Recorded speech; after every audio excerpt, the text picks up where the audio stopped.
Praise lord. కడి చెప్పాలి. ఇక్కడ పరిశుద్ధాత్మ దేవుడు ఉన్నాడని నమ్ముతున్నారా? మరి నమ్మితే హల్లెలూయా గడి చెప్పండి. హల్లెలూయా, హల్లెలూయా, హల్లెలూయా. అందరు బాగున్నారా? బాగున్నారా అంటే బాగున్నా అని చెప్పాలి.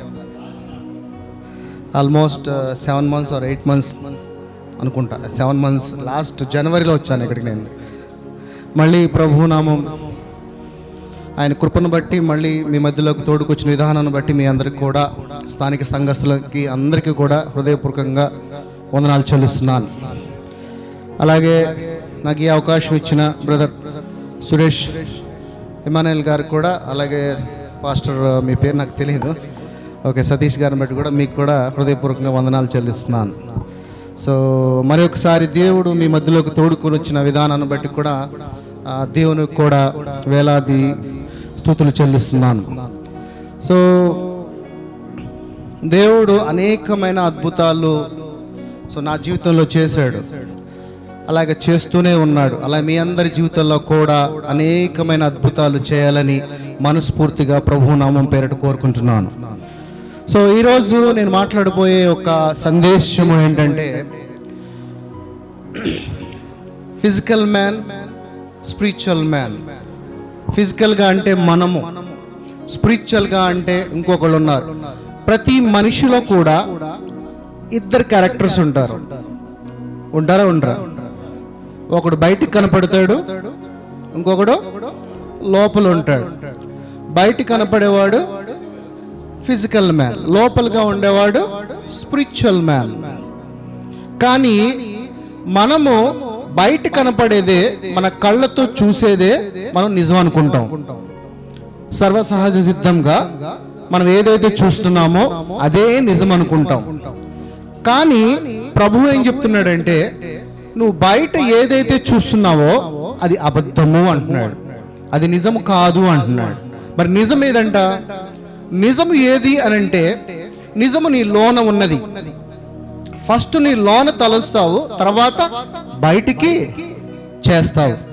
కానీ నువ్వు బయట లోన అనుకుని కూడా నువ్వు బయట ఒక్కొక్కసారి చేయలేవు. టు బి ఫ్రాంక్గా చెప్పాలంటే, బయట లోన ఒకటి అనుకుంటాం ఇది చేద్దాము, కానీ నీ శరీరము ఇది చేయొద్దు అని చెప్తుంది, ఒప్పుకోదు, యాక్సెప్టేషన్ చేయదు అనమాట. ఎందుకని? ప్రభు చెప్తున్నదేమో అసలు సిసలైన వాడు లోన ఉన్నవాడు అని. మనం చనిపోగానే లోన ఉన్నోడు పైకి వెళ్తాడా, బయట ఉన్నోడు పైకి వెళ్తాడా?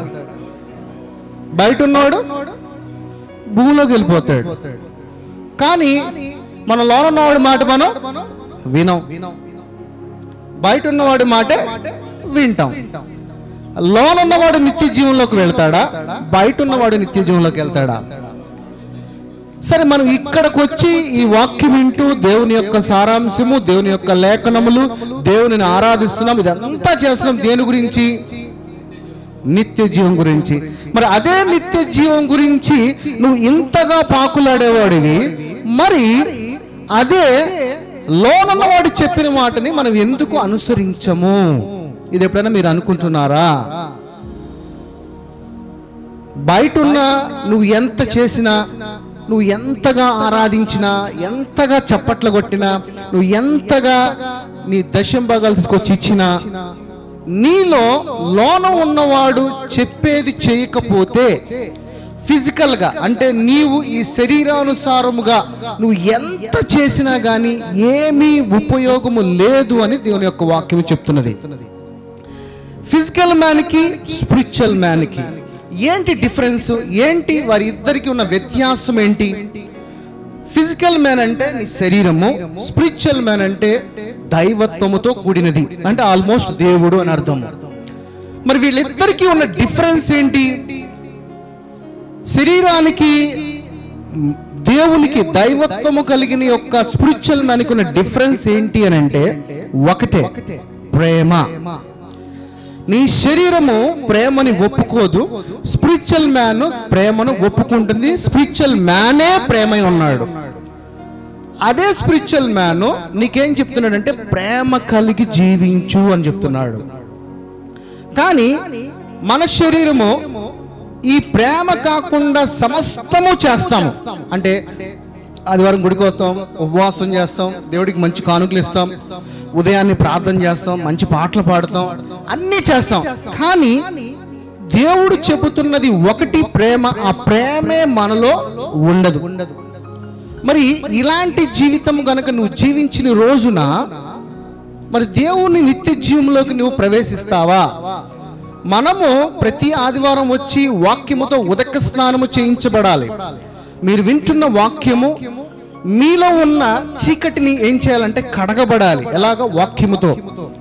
అదే కడగబడాలి అని అంటే సబ్బెట్టి స్నానం చేసేది కాదు.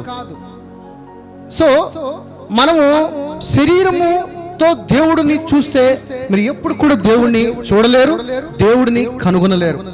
ఎందుకనంటే నీ శరీరానికి దేవుడికి పొత్తు కుదరదు. ఎందుకనంటే నీ శరీరము ఏది చేసినా కానీ, ఇప్పుడు నేను ఉదక స్నానం చేయించాలి అన్నాను అంటే ఒక బకెట్ నీళ్లు, ఒక సబ్బు, అంటే నీ ఆటోమేటిక్గా నీ శరీరం ఎలా ఆలోచిస్తుంది? ఇలాగే ఆలోచిస్తుంది. కానీ ఆత్మీకంగా మనం స్నానం ఏం చేయక్కర్లా. ఎటువంటి స్నానం ఏం చేయక్కర్లా. మరి ఎలాంటి స్నానం చేయాలి? పరిశుద్ధమైన స్నానం చేయాలి. అది ఎలా ఉంటది? అది వాక్యంలో ఉన్నది. వాక్యమును నువ్వేం చేయాలి? నీళ్ళలాగా ఇలా పోసుకోవాలా? కాదు. నీ చెవుతో నువ్వు వినాలి. వినుటి ద్వారా ఏమొస్తుంది? విశ్వాసం వస్తుంది. ఆ విశ్వాసముతో కూడిన వాక్యాన్ని ఎక్కడ భద్రపరచుకోమంటున్నాడు?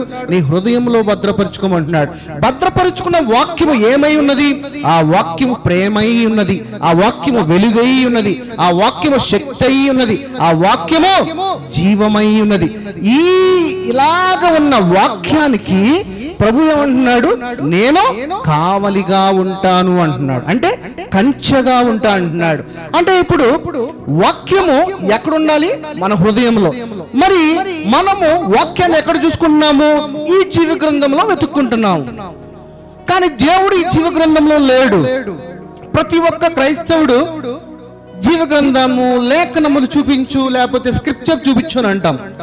ఒక్కసారి నీవు దీంట్లో ఉన్న సారాంశము మొత్తము నువ్వు అర్థం చేసుకుంటే, అంతా నువ్వు తెలుసుకుంటే, ఈ జీవం కలిగిన వాక్యం ఏం చెప్తుందంటే తండ్రి ఎవరు, కుమారుడు ఎవరు, పరిశుద్ధాత్ముడు ఎవరు, తర్వాత నువ్వు ఎవరు అనేది చెప్తుంది. చెప్పిన తర్వాత నువ్వు ఎలా జీవించాలి. నేను బొట్టు పెట్టుకోవచ్చా, నేను చీర కట్టుకోవచ్చా, నేను జడ పెంచుకోవచ్చా, నేను జీన్స్ ప్యాంట్ వేసుకోవచ్చా, నేను సినిమాలు చూడొచ్చా, లేకపోతే నేను పూజకు పెట్టింది తినొచ్చా, ఇవన్నిటి గురించి కాదు. ఇవన్నీ మనుషులు ఇలాగే ఆలోచిస్తూ ఉంటారు. కానీ నువ్వు తెలుసుకోవాల్సింది ఏంటంటే ఈ సారాంశం అంతా ఒకటే చెప్తుంది. ఏంటంటే బైబిల్ మొత్తము ప్రేమ, ఒకటే ప్రేమ. అదే మొదటి ఆజ్ఞ అంట, అదే చివరి ఆజ్ఞ అంట. అంటే ఎలాగా? నిన్ను వలె నీ పొరుగు వారిని ప్రేమించు అంటున్నాడు. ఎందుకని ప్రేమించాలి? మన ఎదుటి వారిని మనం ఎందుకు ప్రేమించాలి? ఎందుకు ప్రేమించాలంటే మన ఎదుటి వాడిలో కూడా అదే జీవం ఉన్నది కాబట్టి. ఏ జీవము? ఏదైతే ప్రభు తన ప్రాణం పెట్టి ఈ లోకమును మొత్తమును రక్షించాడో ఆ యొక్క ప్రభుతో కూడిన యొక్క జీవమే మనందరిలో ఉంది. ఇప్పుడు మనము మన సంఘంలోనే, లేకపోతే మీ ఇంట్లో వాళ్ళని ప్రేమించడం కాదు నిన్ను వల్ల నీ పొరుగు వారిని అంటే, ఇంకా ఎవరైతే చీకటి సంబంధులుగా చీకటిలో ఉన్నారో వారిని మీరు ప్రేమించటం, అది నిన్ను వల్ల నీ పొరుగు వారిని ప్రేమించడం అనే అర్థము. అయితే మరి మన అంతరంగ పురుషుడు ఏం చెప్తున్నాడు? ఎలా ఉండాలి, ఎలా జీవించాలి, ఎలా ఉండకూడదు, ఏం చేయాలి, దాని గురించి నీలో ఉన్న అంతరంగ పురుషుడు చెప్తున్నాడు. అయితే నీ ఫిజికల్ గా ఏం చెప్తుంది? ఫిజికల్ గా ఉన్న శరీరము నువ్వు చూస్తేనే, ఏదైనా నువ్వు కళ్ళారా చూస్తేనే, నీ చెవులారా వింటేనే నువ్వు దానినే నమ్ముతావు. కానీ చూడకూడనిది చూడకుండా ఏది కూడా నమ్మలేవు. ఒకసారి మిమ్మల్ని మీరే పరీక్షించుకోండి. మీరు మీ ప్రతి దినచర్య, ప్రతిరోజు పొద్దున లెగిసిన కాడి నుంచి సాయంత్రం వరకు మీరందరూ శరీరానుసారమైన జీవితమనే జీవిస్తారు. కానీ నీలో ఉన్న అంతరంగ పురుషుడు చెప్తున్న మాటల యొక్క జీవితాన్ని ఎవ్వడు కూడా నడవడు, జీవించలేడు. మరి ఈ విధంగా జీవించిన రోజున మరి నీవు నిత్య జీవంలోకి వెళ్తావా, లేకపోతే నీ శరీరముతో నువ్వు మరణానికి పాత్రుడు అవుతావో మిమ్మల్ని మీరే ఎంచుకొనుడి. క్రైస్తవుడుగా చెప్పుకోవటం వేరు, క్రీస్తులాగా జీవించటం వేరు. షాడో కాదు మనము ఆయనకి షాడో, నీడ కాదు. ఆయన యొక్క స్వరూపం ఆయనే మనమందరం అనుకుంటాము ఈ లోకంలో జీవిస్తున్నాము అనుకుంటాము, కానీ ప్రభు లెక్కలో మనమే ఆయనలో ఉన్నాము. ఎంత డిఫరెన్స్ ఉంది. ఇప్పుడు మీరు ఈ నలుగురు ఈ యొక్క గ్రామ ప్రాంతంలో మీరున్నారు అనుకుంటున్నారు, కానీ మనమందరము ఈ సృష్టి అంతా కూడా ఎవరిలో ఉందంట? ప్రభువులో ఉన్నది. అందుకనే ప్రభువు ఒకటే చోట అందరితో మాట్లాడతాడు. ఇక్కడ మాట్లాడతాడు, అమెరికాలోనూ మాట్లాడతాడు. అదే దేవుడు. అందుకనే నిన్న నేడు రేపు ఒకటే రీతిగా ఉండే దేవుడు. ఆయన మాట శాశ్వతము. ఆయన ఆకాశం భూమి గతించినా గాని ఆయన మాటలు ఏమన్నాడు? గతించవు, కానీ నా మాట గతించదు అన్నాడు. ఈ భూమి ఏమవుద్దంట? గతించిపోతాయంట. మరి ఆయనలో ఉన్న మనము ఆయనే మనమై ఉన్నాము. అర్థమవుతుందా? మనం ఏమనుకుంటాం? నేను దేవుని స్వరూపాన్ని, వీఆర్ ఇమేజ్ ఆఫ్ క్రైస్ట్ అనుకుంటాం. కాదు, ఆయనలోనే మనం ఉన్నాము. అంటే దాని అర్థం ఏంటి? ఆయనే మనము. ఇంకా మనలో సపరేట్ అనేది లేదు, సపరేషన్ అనేది లేదు. ఇంకా వీఆర్ ఇమేజ్ ఆఫ్ క్రైస్ట్, అంతే. మనం ఆయనే మనము, మనమే ఆయన. సో ఆయన ఎలా ఉన్నాడు? ఇప్పుడు శరీరంతో ఉన్నాడా? ఇప్పుడు ఈ ఆత్మీకంగా ఉన్నవాడు ఎక్కడున్నా అన్నాడు? మనలో ఉన్నాడు అన్నాడు. పరలోక రాజ్యం ఎక్కడుంది ఇప్పుడు? మనలోనే ఉన్నది. పరదేశం ఎక్కడుంది? ఇప్పుడు యేసు ప్రభువుని సిలువేసినప్పుడు ముగ్గురిని, ఈరోజు నాతో పాటు నువ్వు పరదేశంలో ఉంటావు అన్నాడు కదా. మరి పరదేశం ఎక్కడుంది? పైన ఉందా, కింద ఉందా? ఎక్కడుంది? అది కూడా మనలోనే ఉంది. పరలోక రాజ్యం మనలో ఉన్నప్పుడు మరి పరదేశం ఇంకా ప్రత్యేకంగా సపరేట్గా ఉంటుందా? మరి అది కూడా మనలో ఉంటుంది. మరి నరకం ఎక్కడ ఉంటుంది? చెప్పండి. నరకం పైన ఉంటుందా, కింద ఉంటుందా? పైన, కింద? ఇక్కడ ఎక్కడ? భూలోకంలోనే ఎక్కడ? ఇప్పుడు పరలోకంలో నీలోనే ఉంది, పరదేశం నీలోనే ఉంది. ఇప్పుడు మరి నరకం ఎక్కడుంది? నరకం సపరేట్గా ఉందా? అబ్రహాము రోమును ఆనుకుని చూశాడు కదా, ఎదురుగా ఉందని చెప్పాడా లేకపోతే దూరంగా ఉందని చెప్పాడా? అంటే పరలోకం మనలో ఉన్నప్పుడు, పరదేశి మనలో ఉన్నప్పుడు మరి నరకం ఎక్కడుంది? నరకం కూడా మనలోనే ఉంది. This is the correct answer. మరి ఆ నరకం ఎట్లా ఉంది? రెండు క్యారెక్టర్లను ఇక్కడ కరెక్ట్ గా గమనించండి. రెండు క్యారెక్టర్లు, ఒక క్యారెక్టర్ అబద్ధము అంటున్నాడు, ఒక క్యారెక్టర్ అబద్ధము అంటున్నాడు, ఒక క్యారెక్టర్ నిజము అంటున్నాడు. నిజమైన క్యారెక్టర్ నమ్ముదామా, అబద్ధమైన క్యారెక్టర్ నమ్ముదామా? నీ అబద్ధమైన క్యారెక్టరే నరకము అనంటారు కాదంటారు? నరకంలో ఏముంటుంది? బాధ, కష్టము, చింత, ఇబ్బందులు, శోధన, వేదన. నీ శరీరంలో ఏముంది ఇప్పుడు? అవన్నీ నీ శరీరానికి ఏంటి? ఇయే కదా. పొద్దున్న లేచిన కాడి నుంచి నాకు ఇక్కడలో నొప్పి, నాకు ఇక్కడ నొప్పి, నాకు ఆ రోగము, నాకు ఈ రోగము అని అంటే మరి అబద్ధంలో ఉందా అది, లేకపోతే నిజంలో ఉందా? అబద్ధంలో ఉంది. మరి అబద్ధమే నీ శరీరమే నీ నరకం. చాలా మంది ఏమంటారు? నరకం అనిపిస్తున్నాను అంటారు. ఏమనిపిస్తున్నావు అంటారు? అంటారా అని లేదా? సహజంగా ఇదేంట్రా బాబు ఇంత నరకం అనిపిస్తున్నాను, నరక యాతన అనుభవిస్తున్నా అంట. నేను ఎందుకు కట్టుకున్నా నాకు తెలియదు, నరకం అనిపిస్తున్నా అంటారు. అవునా? సహసిద్ధంగా. ఎందుకంటున్నారు? మరి నిత్య జీవంలోకి వెళ్ళినప్పుడు ఎటువంటి శోధన, వేదన ఎటువంటిది లేదు. కానీ నీ శరీరంలో ఉన్నప్పుడే సమస్తము అనుభవిస్తావు. అందుకని మార్క్స్ వార్త 16:16 ఏమన్నాడు? నమ్మిన వాడు రక్షింపబడును, నమ్మని వానికి శిక్ష విధింపబడును. ఎప్పుడైతే నీ శరీరముతో నీలో ఉన్న అంతరంగ పురుషుడును కనుక నువ్వు నమ్మితే నీ శరీరం ఏమవుతుంది? రక్షింపబడును. ఒకవేళ నమ్మని వాడికి శిక్ష విధింపబడును.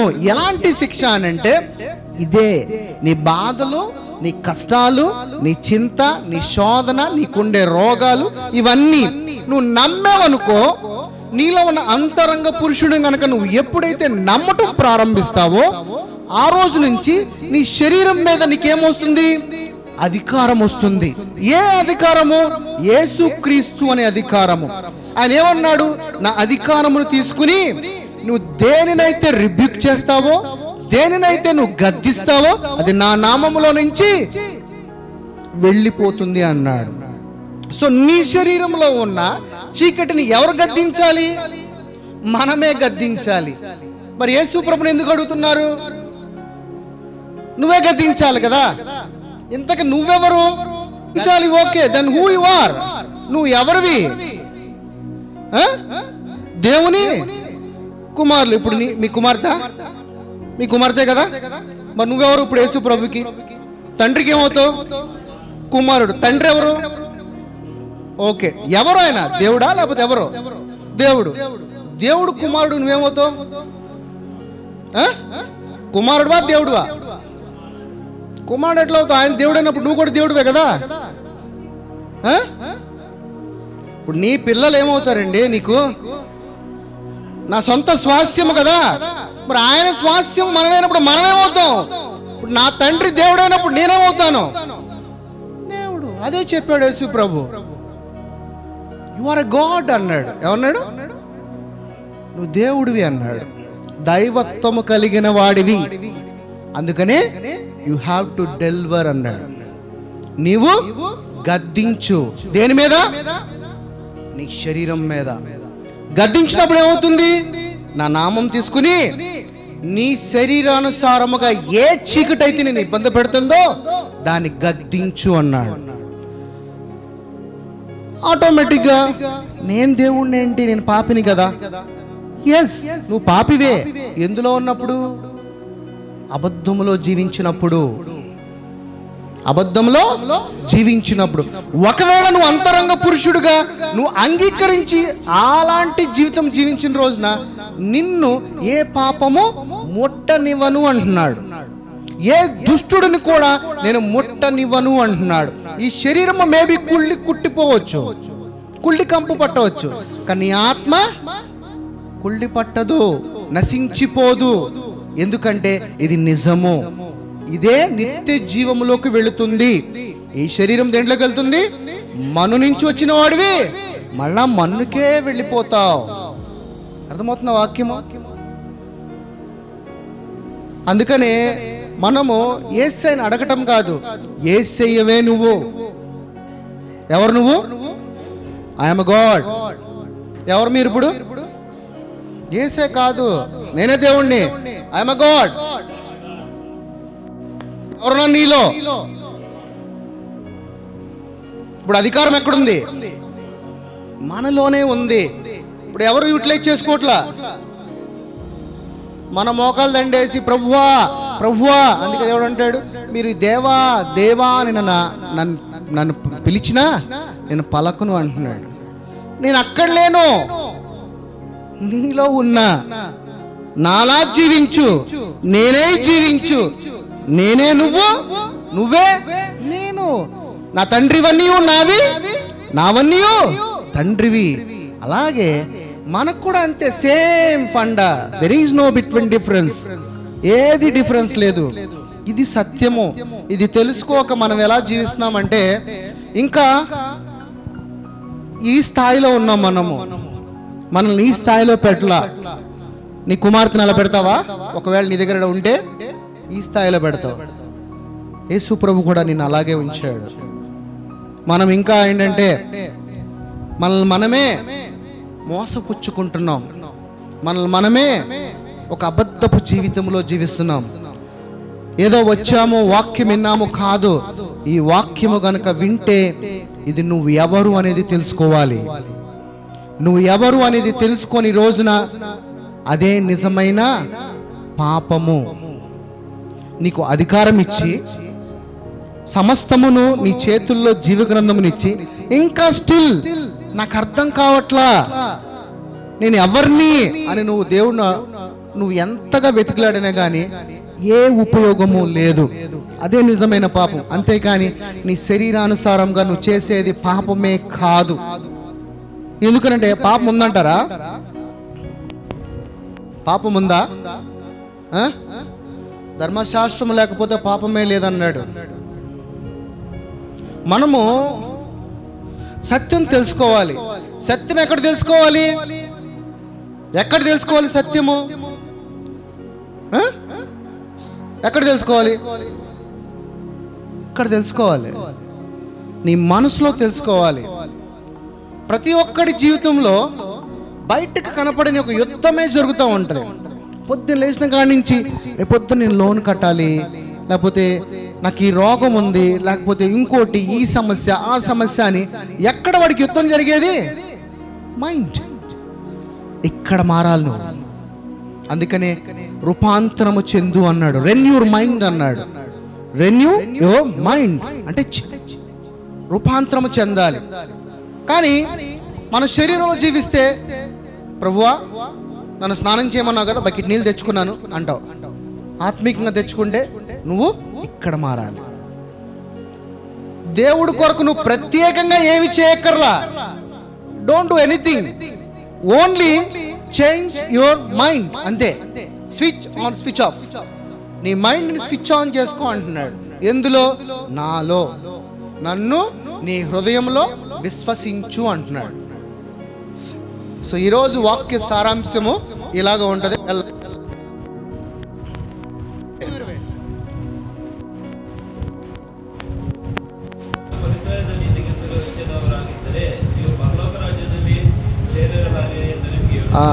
శాస్త్రుల నీతి కంటేను పరిసయ్యుల నీతి కంటేను మీ నీతి అధికము కాని ఎడల మీరు పరలోక రాజ్యములో ప్రవేశింపనేరని మీతో చెప్పుచున్నాను. ఎలాగుండాలంట మన నీతి? అధికముగా అవ్వాలంట. అధికం ఎలా అవుతుంది? అధికం నీ శరీరంలో అవ్వదు. అధికము నీ శరీరంలో అవ్వదు. అధికం అవ్వాలంటే నువ్వు దేన్ని యాక్సెప్ట్ చేయాలి? ముందుగా నీ మైండ్ని యాక్సెప్ట్ చేయాలి. ఎందుకనంటే నేను నీతిమంతుడను అని నువ్వు అంగీకరించిన రోజునే, అలాగ అంగీకరించి అలాంటి జీవితంలో జీవించిన రోజునే మీరు ఎందులోకి ప్రవేశిస్తారంట? పరలోక రాజ్యంలోకి ప్రవేశిస్తామంట. అంతేకాని మనము లెగిసిన కాడి నుంచి నేను పాపిని, నేను పాపిని, నేను పాపిని, నేను పనికిరాని వాడిని, నేను మట్టిని, నేను పెంట కుప్పని, ఇలాగ నిన్ను నీవు ఎంచుకోవడం వల్ల పరలోక రాజ్యంలో నువ్వు ప్రవేశిస్తావా, ప్రవేశించవా? మరి పొద్దున్న లేచిన కాడి నుంచి మనం మాట్లాడే మాటలు అవే కదా. అర్థమవుతుందా? ఇప్పుడు ఏం మాట్లాడాలి? ఇక రేపు ఈ రోజు నుంచి ఏం మాట్లాడాలి? నేను నీతిమంతురాలుని, నేను నీతిమంతుడిని, నా దేవుని యొక్క పరిశుద్ధమైన రక్తముతో నన్ను కడగబడి నన్ను నీతిమంతుడుగా మార్చబడిన వాడిని. టుడే ఆన్వర్డ్స్ ఐఎమ్ రైచియస్ అని నువ్వు ఎప్పుడైతే నిన్ను నీవు బలపరుచుకుంటావో దేవుని ద్వారా, ఎక్కడ? ఫస్ట్ నీ మైండ్లో.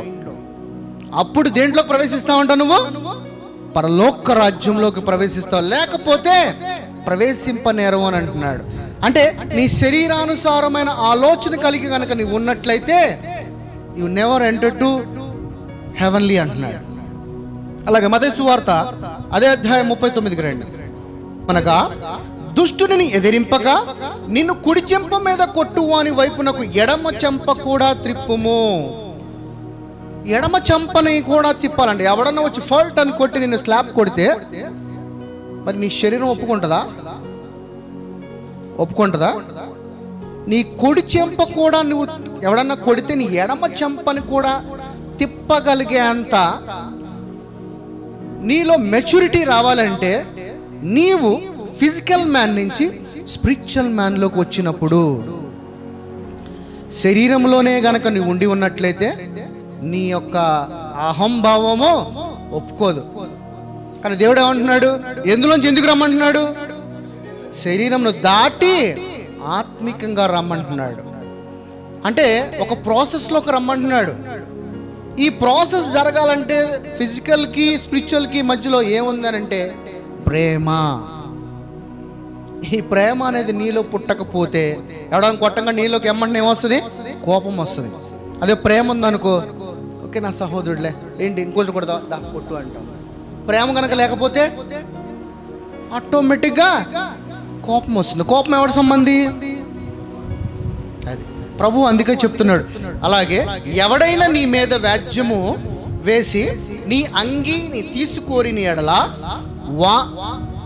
వానికి నీ పై వస్త్రము కూడా విచ్చివేయము. ఉన్న అంగీయే తీసేస్తే ఇంకో అంగీ కూడా ఇచ్చేయమంటున్నాడు. How it is possible? నీ శరీరం అయితే ఒప్పుకోదు, నీ శరీరానుసారంగా అయితే నువ్వు యాక్సెప్ట్ చేయలేవు, కానీ నువ్వు ఆత్మీకంగా అయితే చెయ్యగలవు. అదే డిఫరెన్స్. దేవుడు ఆయన యొక్క బోధ బోధిస్తున్నంతా కూడా నీ శరీరమును విడిచి ఆత్మీకమైన జీవితమును జీవించు అని. ఈ శరీరమును విడిచి ఆత్మీకమైన జీవితంలోకి నువ్వు ఎంటర్ అవ్వాలంటే నీలో ముందు నా వాక్యము చిగురించాలి. ఎందుకంటే ఆయన వాక్యం ఏమై ఉంది? ప్రేమై ఉన్నది.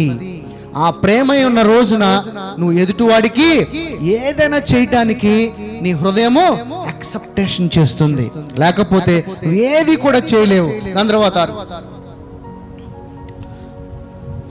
సేమ్ అదే దాని కింద, ఒకడు 1 మైలు దూరము రమ్మని నిన్ను బలవంతము చేసిన ఎడల వానితో కూడా 2 మైళ్ళు వెళ్ళుము. ఇక్కడ నుంచి ఇక్కడ దాకా బజార్కి వెళ్దామనంటే ఎవడు కూడా వెళ్ళరా బాబు నేను రాను అంటాం. కానీ ఆత్మీకంగా ఉంటే పదా, ఆత్మీకం అంటే స్పిరిచువల్గా ఉంటావు. నీ రన్నింగ్ ఆత్మలో ఉంటుంది. You walk in to the spirit. నీ శరీరం ఏం చెప్పింది? వస్తా నాకేమిస్తావు, వస్తా నాకేమిస్తావు. ఇదే మాట మన శరీరం చెప్పిద్ది. కానీ ఆత్మీకంగా ఉంటే పదా మన ఇద్దరం ఒకటే అని వెళ్ళిపోతాం. శరీరాన్ని స్విచ్ ఆఫ్ చేయాలి, ఆత్మీకంగా స్విచ్ ఆన్ చేయాలి. అదే క్రిస్టియన్, అదే క్రైస్తవ జీవితము. అలాగే నిన్ను అడుగువాని కిమ్ము, నిన్ను అప్పు అడుగకోరు వాని నుండి నీ ముఖము త్రిప్పు కొనవద్దు. ఏమంటున్నాడు ఇక్కడ? ఎవరికైనా అప్పు అడిగితే ఇవ్వు అంటున్నాడు. ఒకవేళ అప్పు అడిగిన వాడి ముఖం చూచి నువ్వు ముఖం త్రిప్పుకోవద్దు అంటున్నాడు. మనం చేసేది అది కదా, సహజంగా అందరం చేసేది అదే. ఎందుకనంటే శరీరము దాని నెక్స్ట్ ఏంటంటే మనీయే. కానీ ప్రభు ఏం చెప్తున్నాడు? ఒరే ఒకవేళ ఇవ్వగలిగితే ఇవ్వు, ఇవ్వలేని రోజున మొహం తిప్పుకోవద్దు అంటున్నాడు. కానీ మనం చేసేదే అది. కానీ మనం తెల్లలేసిన కాడి నుంచి బైబిల్ పట్టుకుని ప్రభువా ప్రభువా అని మనం వాక్యాన్ని బోధిస్తూ ఉంటాం, లేకపోతే వాక్యాన్ని వింటుంటూ ఉంటాం. అలాగే నీ పొరుగువానిని ప్రేమించి నీ శత్రువుని ద్వేషించమని చెప్పబడిన మాట మీరు విన్నారు కదా. నేను మీతో చెప్పనిదేమనగా మీరు పరలోకమందున్న మీ తండ్రికి కుమారులై ఉండునట్లు మీ శత్రువులను ప్రేమించుడి, మిమ్మల్ని హింసించు వారి కొరకు ప్రార్థన చేయుడి. ఈ 2 అసలు సాధ్యమే కాదు. ఈ 2 అసాధ్యము. కానీ ప్రభు ఏం చెప్తున్నాడు? నువ్వు ఎవడైతే నిన్ను ద్వేషిస్తున్నాడో నువ్వు వాడి గురించే ప్రార్థన చేయంటున్నాడు. ఎవడైతే నీకంటూ ఒక శత్రువు ఉన్నాడో వాడినే ముందు ప్రేమించు అంటున్నాడు. అంత ప్రేమ కలిగిన హృదయం నీలో ఉండాలంటే ఆయన వాక్యము నీలో ఉండాలి. ఆయన వాక్యము ప్రేమైనది కాబట్టి.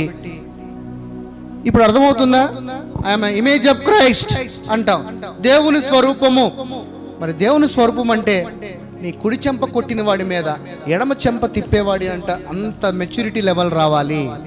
అలాగే నువ్వు నిజంగా దేవుని స్వరూపం అయితే, if you really image of Christ అయితే నువ్వు ఎలా ఉండాలంట? నీ పై వంగిని కూడా తీసి అంటున్నాడు. 2 మైళ్ళు దూరం వెళ్ళక పదా వెళ్దాం అనేవాడు లాగా ఉండాలంట, ప్రేమించేవాడిగా ఉండాలంట. ఒకవేళ నిన్ను ఎవడైనా సహాయం అడిగితే చేయగలిగితే సహాయం చేయాలంట. చేయలేని రోజు నీ మొహం అసలు తిప్పుకోవద్దు. కుదిరితే వాడి గురించి ప్రార్థన చేయాలి. అలాగే నిన్ను ఎవడైతే ద్వేషిస్తున్నాడో వాడి గురించి నువ్వు ప్రార్థన చేయంటున్నాడు. ఎవడైతే నీ శత్రువు ఉన్నాడో వాడినే ముందుగా ప్రేమించు అంటున్నాడు. నీ భార్యని ప్రేమించమనలా, నీ భార్యని ప్రేమించమనలా, మీ డార్లింగ్స్ ని ప్రేమించమనలా, పిల్లల్ని ప్రేమించమనలా. ఎవరిని ప్రేమించమన్నాడు? Quite opposite. ఎవరైనా ఏమనుకుంటాం? భార్యను ప్రేమిస్తాం, పిల్లల్ని ప్రేమిస్తాం, అన్నదమ్ములు ప్రేమిస్తాం. కానీ ఇక్కడ ఏంటి? ప్రభు ఏంటి? కంప్లీట్ క్వైట్ ఆపోజిట్గా చెప్తున్నాడు. శత్రుని ఎలా ప్రేమించగలవు? నీ శరీరం యాక్సెప్ట్ చేయదు కదా. కానీ అదే సత్యము, దానినే ప్రేమించాలి. మనము చాలా సహసిద్ధంగా నేను వేరే ఎన్నైనా చెప్పండి, నేను వాడితో నేను మాట్లాడినా అంటాను. అప్పుడు ఏం కోల్పోతున్నావు? నీ ఆశీర్వాదం కోల్పోతున్నావు. చాలామంది ఏమంటారు, నాకెందుకు ఆశీర్వాదం దొరకట్లా? నేను ప్రార్థన చేస్తున్నా, ఉపవాసం చేస్తున్నా, ప్రతి ఆదివారం మంచి చందా ఇస్తున్నా, కానుకలు ఇస్తున్నా, దశం భాగం ఇస్తున్నా, బట్ స్టిల్ నాకు ఎటువంటి విడుదల దొరకట్లా. నా జీవితంలో, నా కుటుంబంలో ఎటువంటి ప్రాస్పరస్ దొరకట్లా. వై? ఎందుకనంటే ఆయన చెప్తున్నది, ఈ విధంగా జీవిస్తే, ఈ విధంగా జీవించిన రోజున నీ నోటి ద్వారా ఏదైతే పలుకుతావో అది సమస్తము జరుగును అంటున్నాడు. మనం శరీరంలో జీవిస్తూ ద్వేషము, ఆగ్రహము, కోపము, క్రోధము వీటన్నిటిని పెట్టుకుని మొక్కలు దండేసి ప్రభువా అనంటే ప్రభు ఎందుకంటాడు? ఎందుకనంటే ప్రభు లెక్కలో నువ్వు సజీవుడిగా ఉన్నది దేవుని ఆత్మగానా, శరీరానుసారముగానా? ఏమండి? ప్రభు లెక్కలో నువ్వు సజీవుడిగా ఉన్నది అంతరంగ పురుషుడుగానా, నీ శరీరంగానా? అంతరంగ పురుషుడిగా. మరి నీ శరీరంలో నిలబడి ప్రభువా అని అడిగితే, ఇప్పుడు నేను తీసుకొచ్చి ఒక చనిపోయిన శవం తీసుకొని వస్తే లెగు అంటాడు, లెగుస్తాడా? అంతే. మరి ఆయన లెక్కకి మనం కూడా ఏమై ఉన్నాము? శవమే, మృతి చెందున్నాము. నువ్వు మృతుడివి అంటున్నాడు. మరి మృతుడు అయిన శరీరముతో నాకు బంగ్లా ఇవ్వా అంటే ఇస్తాడా? ఇప్పుడు ఈ సంఘం అంతా ఖాళీ అయిపోయింది, ఎవరు లేరు, తలుపులు వేస్తారు. బయట నుంచి నేను పిలుస్తున్నా, పాస్టర్ సురేష్ లేడు, ఇక్కడ లేడు. సురేష్ ఎక్కడ ఉన్నాడు? వాళ్ళ ఇంట్లో ఉన్నాడు. నేను ఇక్కడ నిలబడి సురేష్ అయ్య గారు అని పిలిస్తే వస్తాడా? అలాగే చనిపోయిన శరీరంలో నువ్వు నిలబడి ప్రభువా అని అడిగితే నువ్వు ప్రభు కనపడతావా? కనపడు. మరి ఎలా కనపడతావు? ఆయన స్వరూపమై. ఏది నిజము? అంతరంగ పురుషుడు. దీనికోసం నేను ఏం చేయాలి? 100 కొబ్బరికాయలు కొట్టాలా? కొట్టేస్తా. లేకపోతే 10,000 తేవాలా? ఇచ్చేస్తా. లేకపోతే నేను స్నానం చేయాలా? చేసేస్తా. కానీ అయ్యేమొద్దు అంటున్నాడు. మరి ఎలాగంటే సింపుల్ లాజిక్, నువ్వేమి చేయొద్దు అంటున్నాడు. జస్ట్ రెన్యూ యువర్ మైండ్ అంటున్నాడు. ఎలాగా? నేను రైచియస్, నేను నీతిమంతుడిని అని నువ్వు ఎక్కడ ఒప్పుకోవాలంట? ఇక్కడ విశ్వసించాలంట, నీ హృదయంలో ఒప్పుకోవాలంట. అంతే. ఈ 2 చేస్తే చాలు. అప్పుడు ఆటోమేటిక్గా నీ శరీర ఆశలన్నీ కూడా ఏమవుతాయి? ఒకదాని తర్వాత ఎవరం కూడా ఒకటేసారి మార్పాటు చెందలేం. ఇదే ఇలా మారేది కాదు క్రిస్టియానిటీ అంటే. ప్రతిరోజు నిన్ను నువ్వే దేవుని యందు బలపరుచుకుంటూ నీ శరీరానుసారమైన ప్రతి దేవుడికి ఆయస్కరంగా, దేవుడికి ఇబ్బంది పెట్టే విధంగా నీ శరీరంలో ఏదైతే ఉన్నాయో వాటన్నిటినీ ఒకదాని తర్వాత ఒకటి విడిచిపెట్టడమే. అంతే. కానీ అవి అన్నీ మనం చేయలేము. అలాగే లాస్ట్ 48కి రండి. మీ పరలోకపు తండ్రి పరిపూర్ణుడు గనుక మీరును పరిపూర్ణులు. అంటే మన తండ్రి ఏమన్నాడంట? పరిపూర్ణుడంట అన్ని విషయంలో. మరి నువ్వేమన్నావంట? పరిపూర్ణుడివి. డిఫరెన్స్ ఏమనుందా ఆయనకి మనకి? కానీ ఆయనకి నీకు మధ్యలో ఒకడు చెప్తా ఉంటాడు డిఫరెన్స్. ఎవడాడు? కాదు, నీ శరీరం. పరిశుద్ధాత్ముడు, తండ్రి, కుమారుడు ఒకటే. మళ్ళీ వేరు కాదు. వారు వేరుగా ఉన్నవాళ్ళు ఒకటే. మీరు భార్య భర్తలుగా ఉన్నవాళ్ళు ఇద్దరు ఒకటే దేవుని లెక్కలో. మీ ఇద్దరికే, నేను భార్యని, నేను భర్తని, నువ్వు కూర్చో, నేను నుంచో, మీ ఇద్దరికే. బట్ దేవుడి లెక్కలో ఒకటే, ఏకాత్మ. ఇప్పుడు అలాగే ఇక్కడ ఏమంటున్నాడు? అరే నేను పరిపూర్ణే, నువ్వు పరిపూర్ణుడివే అంటున్నాడు. There is no between difference. నీకు నాకు ఎటువంటి వ్యత్యాసం లేదంటున్నాడు. కానీ నీకు వ్యత్యాసం ఉండేలాగా చెప్పేది ఒకడు. ఎవడరా అంటే అది నీ శరీరమే. ఏంట్రా శరీరం అంటే? నువ్వు పాపివి ఆయన పరిశుద్ధుడు. కానీ వాక్యం ఏం చెప్తుంది? అలా ఎటు వ్యత్యాసము లేదు అని. సో నీ వ్యత్యాసము ఎక్కడ గ్రహించాలి? నీ మనసులో గ్రహించాలి. గ్రహించినంత కాలం మట్టుకు నువ్వేమై ఉంటావు? అవివేకమైన జ్ఞానముతో నిన్ను నువ్వే పాపివని నిన్ను నువ్వే గాయపరుచుకుంటూ ఉంటావు. నీ శరీరం ఏది చెప్తూ ఉంటే అలాగే పాపివని నిన్ను ఎంచుకుంటూ దేవుడికి దూరంగా జీవిస్తావు. సారస్వతంగా ఇప్పుడు ఇంతమంది కూర్చున్నారు ఇక్కడ, అందరూ మంచిగా వాక్యం విన్నారు, దేవుడిని ఆరాధించారు, మీకు కలిగిన దాంట్లోంచి కానుకిచ్చారు. What next? బయటికి వెళ్ళంగానే మాక్సిమం ఎంత చేపట్లో మీరు తప్పు చేసేయగలరు? మాక్సిమం జస్ట్ ఇక్కడి నుంచి మీరు బయటికి వెళ్ళంగానే మేబీ ఒక గంటలో మాక్సిమం తప్పు చేస్తాం. అవునా కదా? మరి ఇక్కడ ఉపయోగం ఏంటి? ఇంకా ఇక్కడికి వచ్చి ఉపయోగం ఏంటి?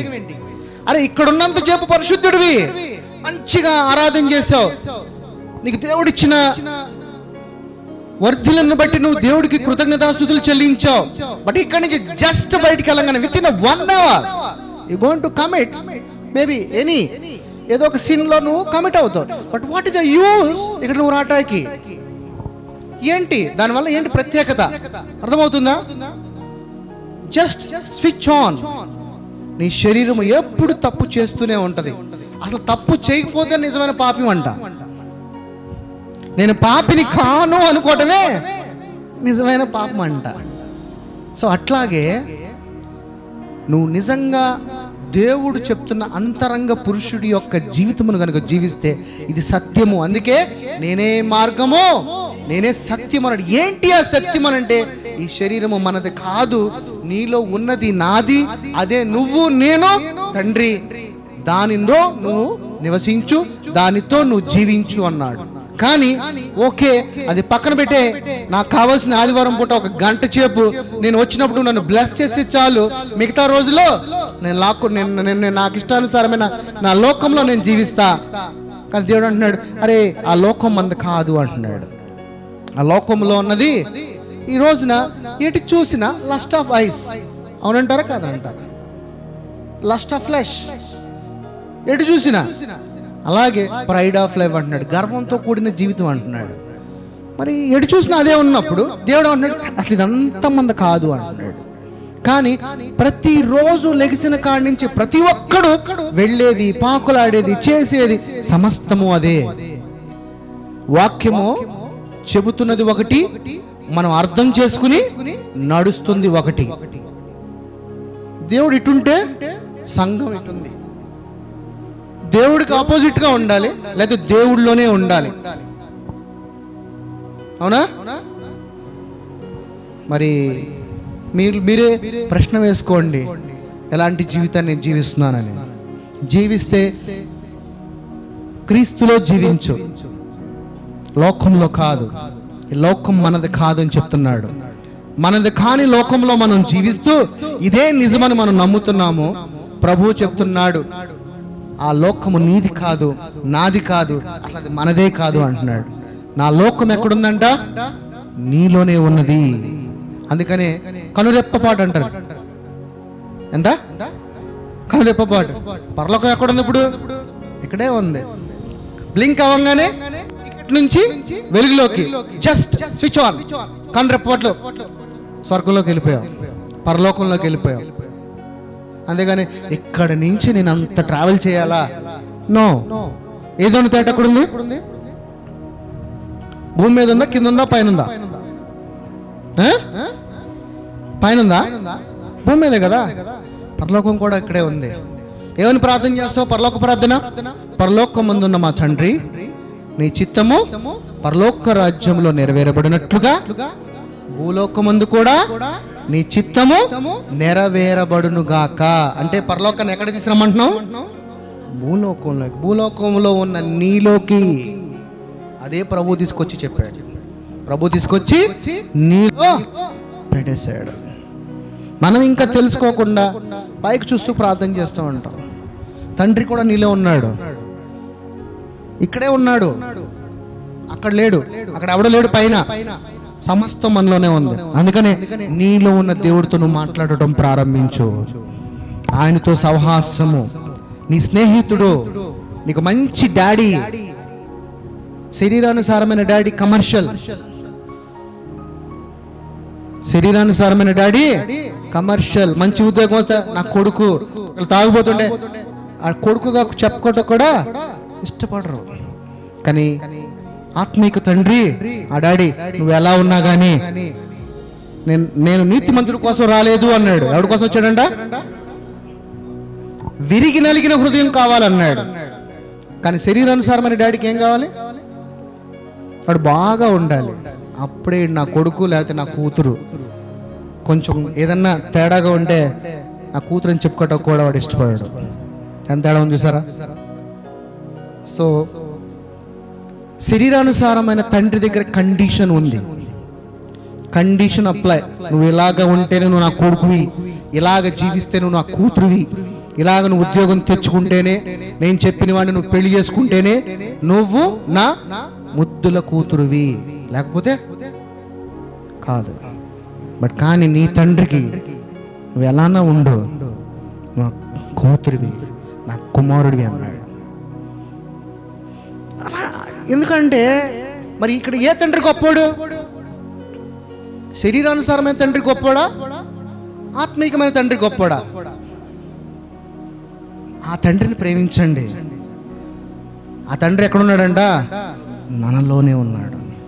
నీలో ఉన్న తండ్రి నువ్వు ఎప్పుడైతే ప్రేమించటం ప్రారంభిస్తావో, నా తండ్రి నేను ఎవరిని, నాకు నీకు ఉన్న కనెక్షన్ ఏంటి, నువ్వు నాకు ఎలాగ తండ్రి అవుతావు, ఏంటి ఈ ప్రణాళిక, ఏంటి ఈ విశ్వం, ఏంటి ఈ యొక్క సృష్టి, ఏంటి ఇది నేను తెలుసుకోవాలి తండ్రి అని నువ్వు ఎప్పుడైతే నువ్వు వెతకటం ప్రారంభిస్తావో ఆయన నీతో మాట్లాడటం ప్రారంభిస్తాడు.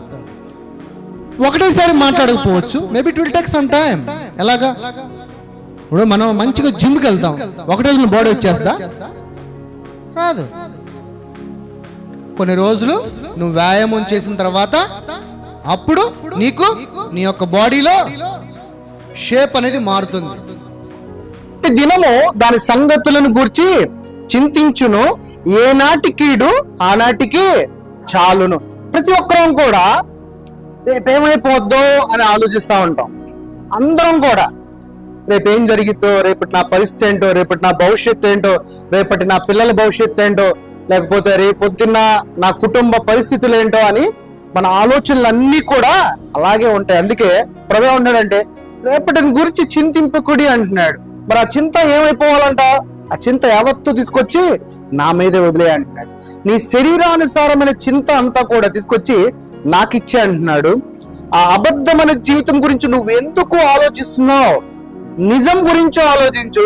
నిజముగా ఆలోచించిన రోజున లోనున్న వాడికి ఏమి అక్కర్లా. లోనున్న వాడికి బంగారం అక్కర్లా, బిల్డింగ్ అక్కర్లా, కార్ అక్కర్లా, ఏడుపు ఉండదు, దెబ్బ ఉండదు, నిప్పు ఉండదు. కానీ బయట ఉన్నవాడికి ఇవన్నీ సమస్తం ఉంటాయి. ఏడుపు రాగానే ఏడిచేస్తాం. అరే ఎవరన్నా ఇంకొక మంచి బిల్డింగ్ కట్టుకోగానే మనం కట్టుకోలేకపోయామా అనుకుంటాం. మామూలుగానే ఎవరన్నా కారు తీసుకున్నాడు అంటే మనం కూడా కారు తీసుకున్నాం అనుకుంటాం. కానీ నీ లోనున్న వాడికి ఏ అక్కర్లా. అందుకనే నువ్వు గనక ఈ అబద్ధం అనేది నువ్వు గ్రహించినప్పుడు, నువ్వు జీవిస్తున్నది నీ లోన ఉన్నదని నువ్వు నమ్మినప్పుడు, ఈ శరీరము కావాల్సినవి ఏది కూడా నీకు వాటి మీద ఒక ఆశ అనేది ఉండదు. ఎప్పుడు సత్యము తెలుసుకుంటే, సత్యం కనుక నువ్వు తెలుసుకోలేకపోతే నీలో ఆశ అనేది అలాగే ఉంటది. ఏదో ఒకటి నేను నా పిల్లలకు చేయాలి, లేకపోతే ఏదో ఒకటి నా కుటుంబానికి చేయాలి, ఇదే. కానీ ఈ చేసింది నువ్వు ఏది కూడా ఇక్కడ నుంచి జస్ట్ ఒక రవ్వంతా కూడా ఇక్కడి నుంచి నువ్వు తీసుకుని వెళ్ళావు. టు బి ఫ్రాంక్, ఎవరు అందరం కూడా ఎవరైనా తీసుకెళ్ళగలవు ఇక్కడి నుంచి? ఈ నిమిషం నేను ఇక్కడ పడిపోయి చచ్చిపోయాను అనుకోండి, నేను సంపాదించినంత తీసుకెళ్ళావు. నేను సంపాదించిన దాంతో ఒక నిమిషం నేను బతకగలను ఎగస్ట్రా? ప్రభువా నా దగ్గర కొంచెం డబ్బులు ఉన్నాయి, నేను ఒక్క నిమిషం ఎగస్ట్రా పోతానా? నో. మరి అన్ని తెలుసు మనకి, కానీ మన దాని మీదే మన దృష్టి ఉంటుంది. అవునా? మనం తీసుకెళ్ళాలని తెలుసు, మన డబ్బుతో ఒక్క సెకండ్ కూడా ఎక్స్ట్రా బతకలేమని తెలుసు. అయినా కానీ మనము దాన్నే ప్రేమిస్తాం.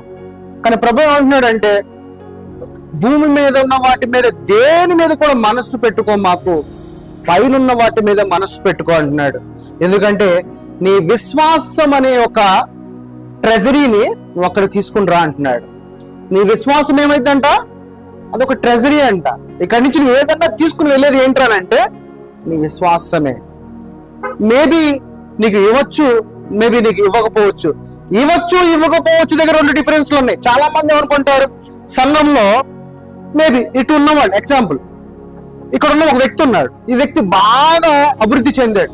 సంఘానికి వచ్చాడు, సంఘానికి రాగానే మంచి ఉద్యోగం వచ్చింది, మంచి ఉద్యోగం రాగానే బిల్డింగ్ కట్టుకున్నాడు. ఇంకోళ్ళు ఉంటారు సేమ్ అదే సంఘానికి వస్తున్నారు, వాళ్ళకి ఎటువంటి ఆశీర్వాదం రాలా. ఇప్పుడు ఎవరిది మిస్టేక్ ఇక్కడ? దేవుడిది మిస్టేక్ అంటారా? ఎవరిది మిస్టేక్ మరి? ఒకళ్ళేమో బాగా అభివృద్ధి చెందారు, ఇంకోళ్ళేమో అభివృద్ధి చెందల.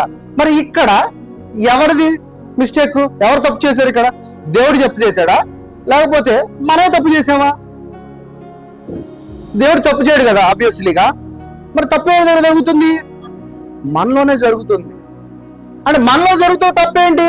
లేదే, నేను ప్రతి ఆదివారం గుడికి వస్తాను, ఒక ఆదివారం మిస్ అవును, అయ్యగారు ఎప్పుడు పెట్టినా ఏ మీటింగ్ పెట్టినా నేను అటెండ్ అవుతాను, చందా ఇస్తాను, ఉపవాసం ఉంటాను, ప్రతి ఉదయం నేను లెగిసి ప్రార్థన చేసుకుంటాను, లేఖనాలు చదువుతాను. బట్ స్టిల్ నేను ఎక్కడ రాంగ్ ఉన్నాను?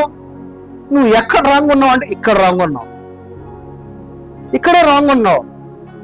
నీ శరీరం అంతా యాక్సెప్ట్ చేయక్కర్లా, జస్ట్ ఇక్కడ నువ్వు యాక్సెప్ట్ చేస్తే చాలు. ఎలాగా?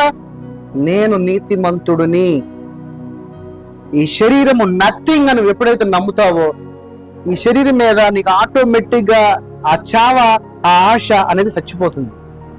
ప్రతి మనిషిలో డిజైర్, అట్రాక్షన్, టెంప్టేషన్ ఈ 3 ఉంటాయి. కానీ ప్రభు చెప్తున్నా, ఆ 3ని చంపేయాలంటే ఈ శరీరం ఒప్పుకోదు. అందుకే ఈ శరీరంలో నువ్వు లేవని నమ్ము అంటున్నాడు. లే నీ శరీరంలో జీవిస్తాను నీకన్నా పిచ్చి అన్నాడు. అవును, నేను పిచ్చివాడిని. దేవుడు మాటలంట మనకి ఎలా ఉంటాయంట? వెరితనముగా ఉంటాయంట. అంత అంత ఈజీగా మనం ఒప్పుకోలేమంట. ఒప్పుకోవాలంటే నువ్వు ఎక్కడ నమ్మాలంటే ముందు ఇక్కడ నమ్మాలి. నిన్ను నువ్వే దేవుని యందు బలపరుచుకోవాలి. ఆయన వాక్యాన్ని ఆత్మీకంగా నువ్వు బలపడుతూ వాక్యాన్ని నమ్ముతూ నీవు వాక్యంలో జీవించిన రోజున నిజంగా దేవుని యొక్క శక్తిని నువ్వు చూస్తావు. దేవుడు ఏం చెప్పాడు? నీకు నాకు ఒకటే అన్నాడు. వి బోత్ ఆర్ వన్ అన్నాడు. There is no between difference you and me అంటున్నాడు. యేసు ప్రభు అన్నాడు. యేసు ప్రభు ఏం ప్రత్యేకత ఏం కాదు, నువ్వేం ప్రత్యేకత కాదు, మీ ఇద్దరు కూడా ఒకటే అన్నాడు. ఎందుకంటే యేసు ప్రభు తండ్రికి ఏమన్నాడు? మరి నువ్వేమన్నావు? ఇద్దరు ఒకటే అన్నాడు. There is no between difference. కానీ యేసు ప్రభు దగ్గర శక్తి ఉంది, మరి నీ దగ్గర ఎందుకు లేదు? ఎందుకు లేదు? ఆయన నిజం తెలుసుకున్నాడు, నువ్వు నిజాన్ని తెలుసుకోవాలా. మరి నిజం తెలుసుకోవాలంటే ఏం చేయాలి?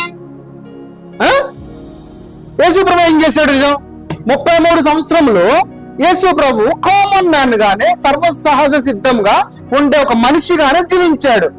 ఎలాగా? ఒక వడ్రంగి కుమారుడుగా. కానీ సడన్ గా, ఆల్ ఆఫ్ సడన్ గా యేసు ప్రభుకు ఒక శక్తి వచ్చేసింది. హౌ? ఎలా వచ్చిందంటే ఈ లోకంలో మనం అందరము తప్పిపోయిన గొర్రె పిల్లలమా, లేకపోతే యేసు ప్రభు మనల్ని వెదకి వచ్చి రక్షించాడా, లేకపోతే ఎలా రక్షించాడు? వెదకి వచ్చి రక్షించాడు. అదేంటి? ఆయన వెదకి వచ్చి రక్షించడం ఏంటి అంటే ఇక్కడ మనం ఏదో మిస్ అవుతున్నాం అర్థము. ఏం మిస్ అవుతున్నాం? మన మెమరీని మిస్ అవుతున్నాం. మన మెమరీని మనం మిస్ అవుతున్నాం. మనం ఎవరు అనేది తెలుసుకోకపోవటమే మన మెమరీ. అయితే నీ మెమరీని మిస్ అయినప్పుడు ప్రభు వచ్చి ఏం చెప్తున్నాడు? ఆ మెమరీని జ్ఞాపకం చేసుకో అంటున్నాడు. ఎలా జ్ఞాపకం చేసుకోవాలి? యేసు ప్రభు శరీరానుసారముగానే శరీరధారిగా మన మధ్యలోకి పుట్టి ఆయన ఏం చేశాడు? 40 రోజులు ఉపవాసం చేశాడు. 40 రోజులు ఆయన ఏం చేశాడు? తన శరీరాన్ని చంపేశాడు. ఆయన శరీరంలో ఉన్న అట్రాక్షన్ చంపేశాడు. ఆయన శరీరంలో ఉన్న డిజైర్ చంపేశాడు. ఆయన శరీరంలో ఉన్న టెంప్టేషన్ చంపేశాడు. ఈ రోజున 5 నిమిషాలు మన దగ్గర ప్రార్థన చేసే సమయం ఉందంటారా? 5 నిమిషాలు స్విచ్ ఆఫ్ ది వరల్డ్. లేదు, నిజంగా చెప్పాలంటే ఎవరూ చేయలేరు. ఇలా కళ్ళు మూసుకుని ప్రభు అనుకునే లోపు గ్యాస్ మీద ఏం పెట్టానో అది పొంగిపోతుందేమో, ఈ లోపు ఎమ్మటిని ఫోన్ వస్తుంది. ఒక కన్నేమో దేవుడి దగ్గర, ఒక కన్నేమో ఫోన్ మీద. ఈరోజు మన ప్రార్థన ఎలా ఉంది? ఒక నోటిఫికేషన్ వచ్చింది వాట్సాప్, అది చూడాలి, ఎవరు పంపించాడో ఏంటో. అది చూసేదాకా వీడి మనసు ఆగదు. డోర్ ఎవరో కొడతా ఉంటాడు. నువ్వు మామూలుగా ఏమి జరగమాట. ఒక ప్రార్థనలో కూర్చోగానే నీ చుట్టూ చేరిపోతాయి అన్ని చీకటి శక్తులన్నీ. ఎందుకనంటే నేను ఆ ప్రార్థన చేయనివ్వకుండా. ఈ రోజున ఇవన్నీ జరుగుతున్నాయి అంటారా కాదంటారు? మరి యేసు ప్రభు అంతా వదిలేసి లోకాన్ని ఎక్కడికి వెళ్ళిపోయాడు? అరణ్యంలోకి వెళ్ళిపోయాడు. సమస్తము వదిలేసి 40 రోజులు పైకి ఏం చేశాడు? ఉపవాస ప్రార్థన చేశాడు. మరి ఈ రోజు మనం అలా ప్రార్థన చేస్తే మనకి యేసు ప్రభుకి తేడా లేదు. యేసు ప్రభు 40 రోజులు చేశాడు కాబట్టి ఆయనకి ఆ శక్తి వచ్చింది. ఈ రోజున నీకు నాకు ఎందుకు రావట్లేదంటే ఆ 40 రోజులు చేయగలిగిన శక్తి మనలో లేకుండా పోయింది. మనము చేస్తాం, చీటింగ్ ఫాస్టింగ్ చేస్తాం, కానీ ప్రభు అలా చేయలా.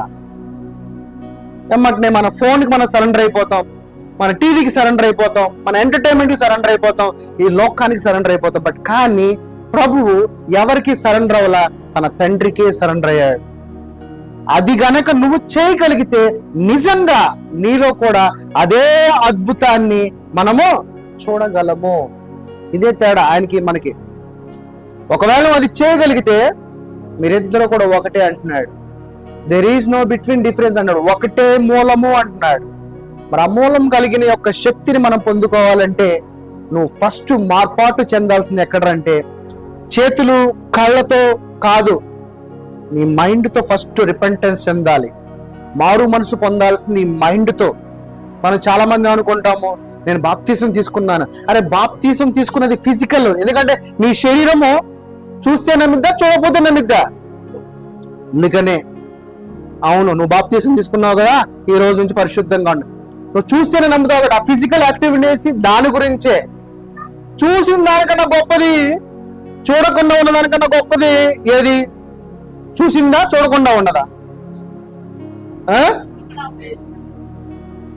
నువ్వేం చేస్తున్నావు? చూసిన దాన్ని నమ్ముతున్నావు. దేన్ని? బాప్తీసాన్ని. చూడకుండా ఉన్నదాన్ని నీ విశ్వాసం, దాన్ని నమ్ము. నేను బాప్తీసం తీసుకున్నా, దాన్ని నమ్ముతున్నావు. చూసిన దాన్ని నమ్ముతున్నావు. నా సహోదరి సహోదరుడా, చూసిన దాన్ని నమ్మితే ఏ ఉపయోగం లేదు. చూడకుండా దాన్ని ఉండదాన్నే నమ్మాలి. అలా నమ్మాలి అని అంటే నువ్వు ముందు ఇక్కడ నువ్వు రైట్‌యస్ అని, నీతిమంతుడని, పరిశుద్ధుడు అని నువ్వు నమ్మాలి. నువ్వు నమ్మిన రోజునే నిజంగా దేవుని కుమారుడుగా, దేవుని యొక్క ఆత్మగా నువ్వు జీవిస్తావు. అలాగే మత్తయి సువార్త 7:12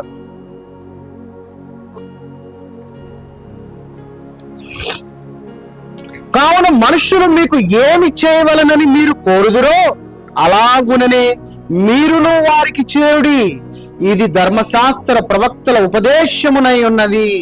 మనుషులు మనకేం చేయాలనుకుంటే మనం కూడా వాళ్ళకి ప్రతి ఉపకారంగా అలాగే చేయాలంట. మనం వాళ్ళు ఎక్కడ చేయగలం? మనం చేయలేంగా. 1 లక్ష రూపాయలు డొనేషన్ చేశాడు, నువ్వు ఎక్కడ చేయగలవు? కానీ అలా చేయలేం కదా మనము. కనుక జీవిస్తే నీ ఆత్మకి దేని మీద ఎటువంటి ప్రేమ ఉండదు, భీతి ఉండదు. ఉంటే 100 లేత లేదు, పోతే పోయింది, వస్తే వచ్చింది. అలాంటి స్వభావం కలిగి ఉంటావు. కానీ నిజంగా అలాంటి స్వభావం కలిగే జీవించాలంటున్నాడు. కానీ ఊరుకోవా ఏదో చెప్పావు కానీ అలా ఉంటే ఎక్కడైనా మనం జీవించగలమా? అది కాదు life. I don't want that life. నేను నా పిల్లలకి అందరికీ సమకూర్చాలి, ఒక మంచి ఇల్లు కట్టాలి, ఇలాంటి ఆలోచనలు కలిగే మనం ఉన్నాం. సో అలాగ జీవించిన రోజున అది వద్దు అంటున్నాడు, అది మనది కాదు అంటున్నాడు. కానీ మనది కానిది మనం మనది అని నమ్మి దాన్ని బలంగా అనుసరిస్తూ ఉంటాం. అలాగే మత్తయి సువార్త 18:22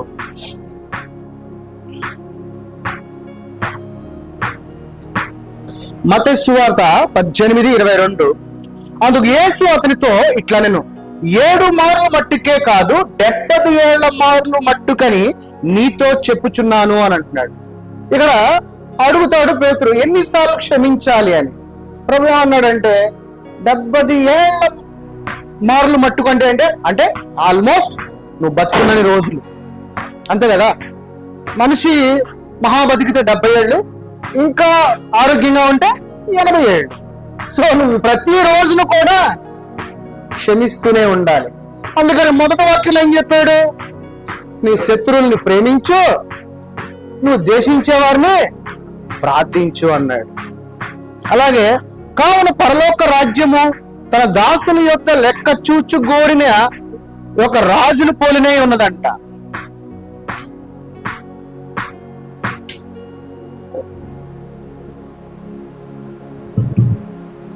సరే, రైట్. మత్తయి సువార్త 22:37.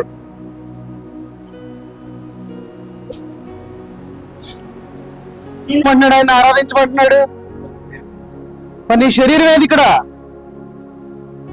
నీ క్లాప్స్ ఎక్కడున్నాయి? నీ కన్నీళ్ళు ఎక్కడున్నాయి?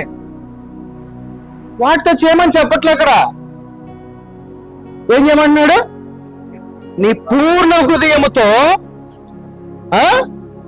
నీ పూర్ణ మనస్సుతో, మనస్సు ఇది, హృదయం ఇది, తర్వాత నీ దేవుడైన ప్రభువుని ప్రేమింపవలనదియే, ఇదే ముఖ్యమైనది, మొదటి అయిన ఆజ్ఞ.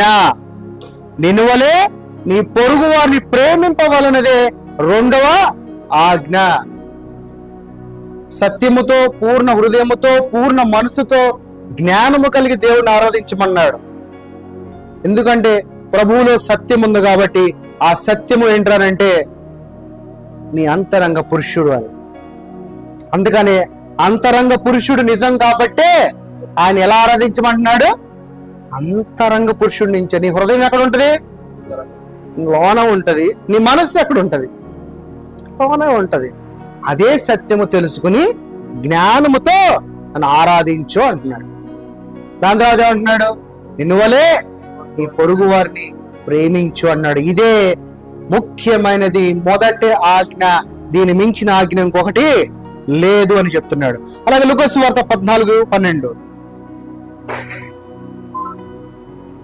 రాత్రి విందైనను చేయనప్పుడు నీ స్నేహితులైనను, నీ సహోదరులైనను, నీ బంధువులైనను, ధనవంతులకు నీ పొరుగు వారినైనను పిలవవద్దు. వారు ఒకవేళ నిన్ను మరలా పిలుతురు గనక నీకు ప్రత్యుపకారము కలుగును. అయితే నీవు విందు చేసినప్పుడు బీదలను, అంగహీనులను, కుంటివాడును, గుడ్డివాండ్రను పిలువము. నీకు ప్రత్యుపకారము చేయుటకు వారికి ఏమీ లేదు గనక నీవు ధనవంతుడగుదవు. నీతిమంతుల పునరుద్ధానమందు నీవు ప్రత్యుపకారము పొందుదు అని చెప్పాను. మన ఇంట్లో పగలపూట గాని, రాత్రిపూట గాని, మధ్యాహ్నం పూట గాని ఏదైనా ఫంక్షన్ జరిగినప్పుడు మనం ఎవరిని తీసుకుంటాం? సహజంగా మన బంధువులు, చుట్టాలు, స్నేహితులు, శ్రేయోభిలాషులు, ప్రీతి మిత్రులు అందరినీ పిలుచుకుంటాం. కానీ ప్రభు ఏం చెప్తున్నాడు? వీళ్ళని ఎవరిని పిలవద్దు అంటున్నాడు. ఎవరిని పిలవద్దు. పేదల్ని, గుడ్డివారిని, అంగహీనుల్ని, వారిని పిలువు. వారు పిలవటం వల్ల, నువ్వు వారికి ఆహారం పెట్టడం వల్ల ఏమైందంట? దాని కింద వచ్చి చూడండి ఎంత బాగా మాట్లాడుతున్నాడు. అయితే నీకు ప్రత్యుపకారం చేయుటకు వారికి ఏమీ లేదు కనుక నీవు ధన్యుడు అగుదవు. వీరికి పెట్టడం వల్ల ఏమవుతావంట? మనము ధన్యుడు అవుతావంట. నీతిమంతుడుగా వాళ్ళు నిన్ను ప్రత్యుపకారము చేయును అంటున్నాడు. అంటే ఇప్పుడు మనం ఎవరికి భోజనం పెట్టాలి? ఇప్పుడు పేదవారికి పెట్టాలంట. పేదవారికి పెట్టాలి అని అంటే పెట్టే మనసు కావాలి కదా. అంటే ఏంటి?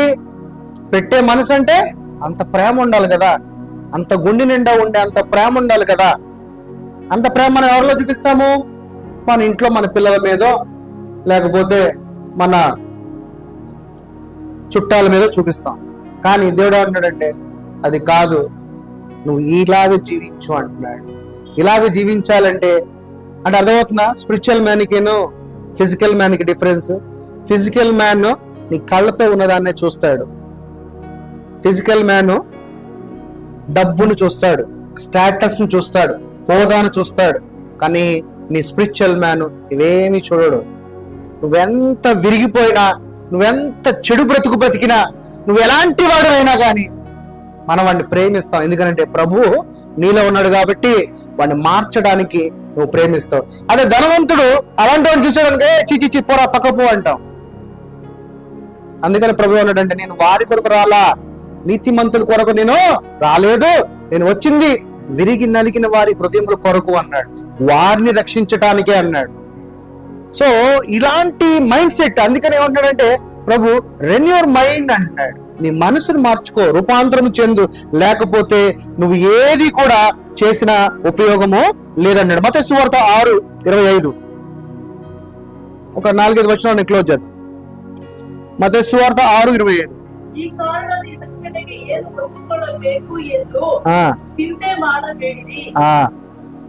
ఏమంటున్నాడు ఇక్కడ? అందువలన నేను మీతో చెప్పినదేమనగా ఏమి తిందుమో ఏమి తాగుదుమో అని మీ ప్రాణము గూర్చైనను, ఏమి ధరించుకుందుమో అని మీ దేహమును గూర్చైనను చింతింపకుడి అంటున్నాడు. మనం అంతా చేసేది అదే కదా, ప్రతిరోజు చేసేది అదే కదా, రేపటి గురించే కదా. What next? ఏంటి రేపటి పౌరులే అన్నట్టుగా మనము రేపటి గురించి అనమాట. ప్రభు అన్నాడు దాని గురించి చింతబాగా అంటున్నాడు. అలా కింద అన్నాడు, ఆకాశ పక్షులను చూడి, అవి విత్తవు కోయవు, కోట్లలో కూర్చుకొనవు, ఆయనను మీ పరలోకపు తండ్రి వాటిని పోషించుచున్నాడు, మీరు వాటి కంటే బహుశ్రేష్ఠులు కారా అంటున్నాడు. అయినా నువ్వు ఎంత చెప్పినా గాని నా ఆలోచన అలాగే ఉంటది. నువ్వెంత చెప్పినా గాని నా ఆలోచన అలాగే ఉంటది. ఒకసారి మిమ్మల్ని మీరే పరీక్షించుకోండి. ఇంకా ఇలాంటి ఆలోచన కలిగి ఉన్నప్పుడు ఇక మనం గుడికి రావటం ఎందుకు? అంతే కదా. నీ ఇష్టానుసారంగా నువ్వు జీవించినట్లు ఉన్నట్లయితే నువ్వు గుడికి రావటం ఎందుకు? వై? గుడికొస్తే నీలో మార్పాటు రావాలి, గుడికొస్తే సంథింగ్ చేంజ్ అనేది నీలో ఉండాలి. నీలో ఆ చేంజ్నెస్ అనేది కనపడిన రోజున నువ్వు గుడికి రావటం వల్ల ఉపయోగం ఏంటి? మళ్ళా నువ్వు మార్పాటు చెందవు, నీ ఇష్టానుసారంగానే నువ్వు జీవిస్తావు. కానీ వాళ్ళ ప్రభువు నువ్వు నిందించి నువ్వు నాకు ఆశీర్వాదం లేదు, నేను ఇంతగా నేను ప్రార్థిస్తున్నా, ఇంతగా నీ దగ్గర నేను మోకరించి నీ సన్నిధిలో నేను నా కన్నీటిని విడిచి నేను అడిగినా గాని నా ప్రార్థన వినట్లేదు. ఎందుకంటాడు ప్రార్థన? ఫస్ట్ నీ శరీరంలో నువ్వు లేవురా అని చెప్తున్నాడు, కానీ నువ్వు లేదు, నేను నా శరీరంలోనే ఉన్నాను, నా ఇష్టానుసారంగా జీవించి ఆదివారం ఒక రోజు వచ్చి నేను ఈ కానుక ఇచ్చాను, నువ్వు నన్ను ఆస్వాదించు అని అంటే నీ కానుక వద్దు అంటున్నాడు. చాలా మంది ఇలాగే ఉంటారు. పెద్ద పెద్ద సంఘానికి వెళ్ళారనుకోండి, గుళ్ళో ఎవడు మొగడు కూర్చోడు, వాడు బయట ఉంటా ఉంటాడు, అన్ని బయట పెత్తనాలు చేస్తా ఉంటాడు. కరెక్ట్ గా చందా వేసడానికి వచ్చి లోనకి చందా వేసి ఆమేన్ అయిపోయింది గుడి. ఈ రోజున అలాంటి సంఘస్థులు ఎంతమంది లేరు? చాలా మంది ఉన్నారు. మరి అలా ఉంటే నీకెందుకు వస్తుంది ఆశీర్వాదము? ఆశీర్వాదం రావాలంటే నీ శత్రువును ప్రేమించు అంటున్నాడు. ఆశీర్వాదం రావాలంటే నీ ద్వేషించేవాడిని ప్రేమించు అంటున్నాడు. ఆశీర్వాదం రావాలంటే నీ అంగిని తీసి ఇంకోటికి ఇచ్చే అంటున్నాడు. అసలు ఎవరైనా నీకు అప్పడితే నువ్వు మొహం తిప్పుకోకుండా వెళ్ళి అంటున్నాడు. ఆశీర్వాదం రావాలనుకుంటే ఎదుటివాడిని ప్రేమించు అంటున్నాడు. ఆశీర్వాదం రావాలంటే నీ ఇంట్లో ఏ చిన్న శుభకార్యం జరిగిన ముందు ఎవరినో పిలిచేదొద్దు, నీ చుట్టుపక్కల ఉన్న పేదవాడిని పిలిచి అన్నం పెట్టు అంటున్నాడు. ఇందులో మనం ఏది చేయం, ఎవరు కూడా ఏది చేయం. కానీ మనకేం కావాలి? ఆశీర్వాదమే కావాలి. నేను ప్రార్థన చేస్తున్నాను, నాకు పిల్లలు కలగట్లే. ఎందుకు కలుగుతారు? ఇలాంటి స్వభావం కలిగినప్పుడు. నేను ప్రార్థన చేస్తున్నా, నేను ఇల్లు కట్టుకోలేకపోతున్నా. నేను ప్రార్థన చేస్తున్నా, నేను ఉద్యోగం నాకు రాట్లా. ఎందుకు వస్తుంది? ఇలాంటి స్వభావం కలిగిన రోజున అయ్యో నా దగ్గరే ఉంది ఒకటి. చాలా మంది అనుకుంటారు ఒక 1000 రూపాయలు ఉన్నప్పుడు కాబట్టి 10 రూపాయలు ఇద్దామలే. కానీ ప్రభు అంటున్నాడు 2 ఉంటే 1 ఇచ్చే అంటున్నాడు. ఇంకా చాలా దూరం అది. 10 రూపాయలు అనేది చాలా దూరం. ఇంకా దగ్గరగా ఏమంటున్నాడంటే 2 ఉంటే 1 ఇచ్చే అంటున్నాడు. మరి 1 ఇవ్వాలంటే నీ శరీరం ఇవ్వనిస్తుందా? ఇవ్వనివ్వదు. అప్పుడు నువ్వు తెలుసుకోవాల్సిన సత్యం ఏంటి? ఇందులో కాదు కదా నేను జీవించేది. ప్రభువు చెప్తున్న సత్యం ఏంటి? ఆయన మార్గం అంటున్నాడు, సత్యం అంటున్నాడు. ఏంటి ఆ సత్యము? ఆ సత్యం ఏంటనంటే నీలో ఉన్న అంతరంగ పురుషుడు అనే నిజము, అదే నిజమైన జీవితము. వాడే నిత్య జీవంలోకి వెళతాడు అంటున్నాడు, నీ శరీరము కాదు అని. ఇదే సత్యము. ఈ సత్యాన్ని మనం ఆటో డెబిట్ లాగా తెలుసుకోవాలి.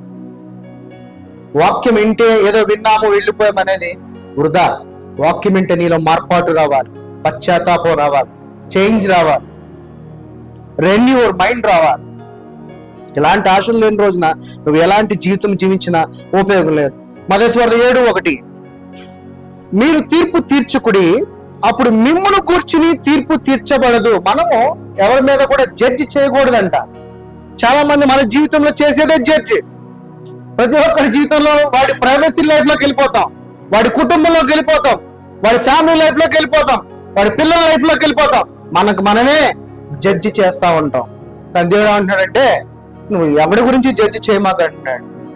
జడ్జి చేసే అంత స్థాయి కూడా నీది కాదు అంటున్నాడు. దేవుడు చూసుకుంటాడు. నేనైతే నిన్ను ప్రేమిస్తా, నేను నిన్ను జడ్జ్ చేయలేను, ఎందుకంటే ఐ డోంట్ హ్యావ్, నాకు ఆ అధికారం లేదు, ఆ అథారిటీ నా దగ్గర లేదు. కానీ మన జీవితంలో సర్వసహజ సిద్ధంగా మానవులు మొత్తం కూడా జడ్జ్ లైఫే, డామినేషన్ లైఫే. భార్య భర్తను డామినేషన్ చేస్తుంది, భర్త భార్యను డామినేషన్. కానీ అక్కడ డామినేషన్ లేదంటున్నాడు. తీర్పు తీర్చే అధికారమే మీలో లేదు అంటున్నాడు. మీరు తీర్పు తీర్చు చొప్పుననే మిమ్మును గూర్చియు తీర్పు తీర్చబడును. మీరు కొలత కొలుచు చొప్పుననే మీకును కొలత కొలవబడును. ఒకవేళ మీరు తీర్పు తీరిస్తే నీకు కూడా తీర్పు అనేది ఒకటి ఉంటది. ఆ తీర్పు దినం రోజున నీకు కూడా తీర్పు అనేది సరిగ్గా తీరుస్తారు. ఒకవేళ నువ్వు కొలమానంతో గనక నిన్ను ఇలాగ చూడాలి, నేను ఇలాగ ఉండాలి అనే కొలతలతో నీ కొలమానం గనక చూపిస్తే నీకు కూడా అలాంటి కొలమానం కలిగిన పరీక్ష అనేది ఉంటుంది అని చెప్తున్నాడు. సో ఇదంతా నీ శరీరం గురించి చెప్తున్నాడు, ఇలా ఉండకూడదు అని. ఎందుకంటే నీలోని అంతరంగ పురుషుడికి ఏం చెప్పక్కర్లా, ఎందుకంటే నీలోని అంతరంగ పురుషుడికి ఏమీ అక్కర్లేదు, నీ శరీరానికే కావాలి. కాబట్టి ఈ రోజున ఈ వాక్యము నీ శరీరంతో మాట్లాడుతున్నది. నీ శరీరంలో ఉన్న మార్పాటు చెందాలి, నీ శరీరము రెన్యూ చెందాలి. అందుకే ఈ మాటలన్నీ కూడా నీ శరీరానుసారముగానే మాట్లాడుతున్నాడు దేవుడు. ఎందుకంటే నువ్వు మారు అని, మార్పాటు చెందు, రిపెంటెన్స్ చెందు, రెన్యూ చెందు అని అంటున్నాడు. అలాగే యోహాను సువార్త 15:12,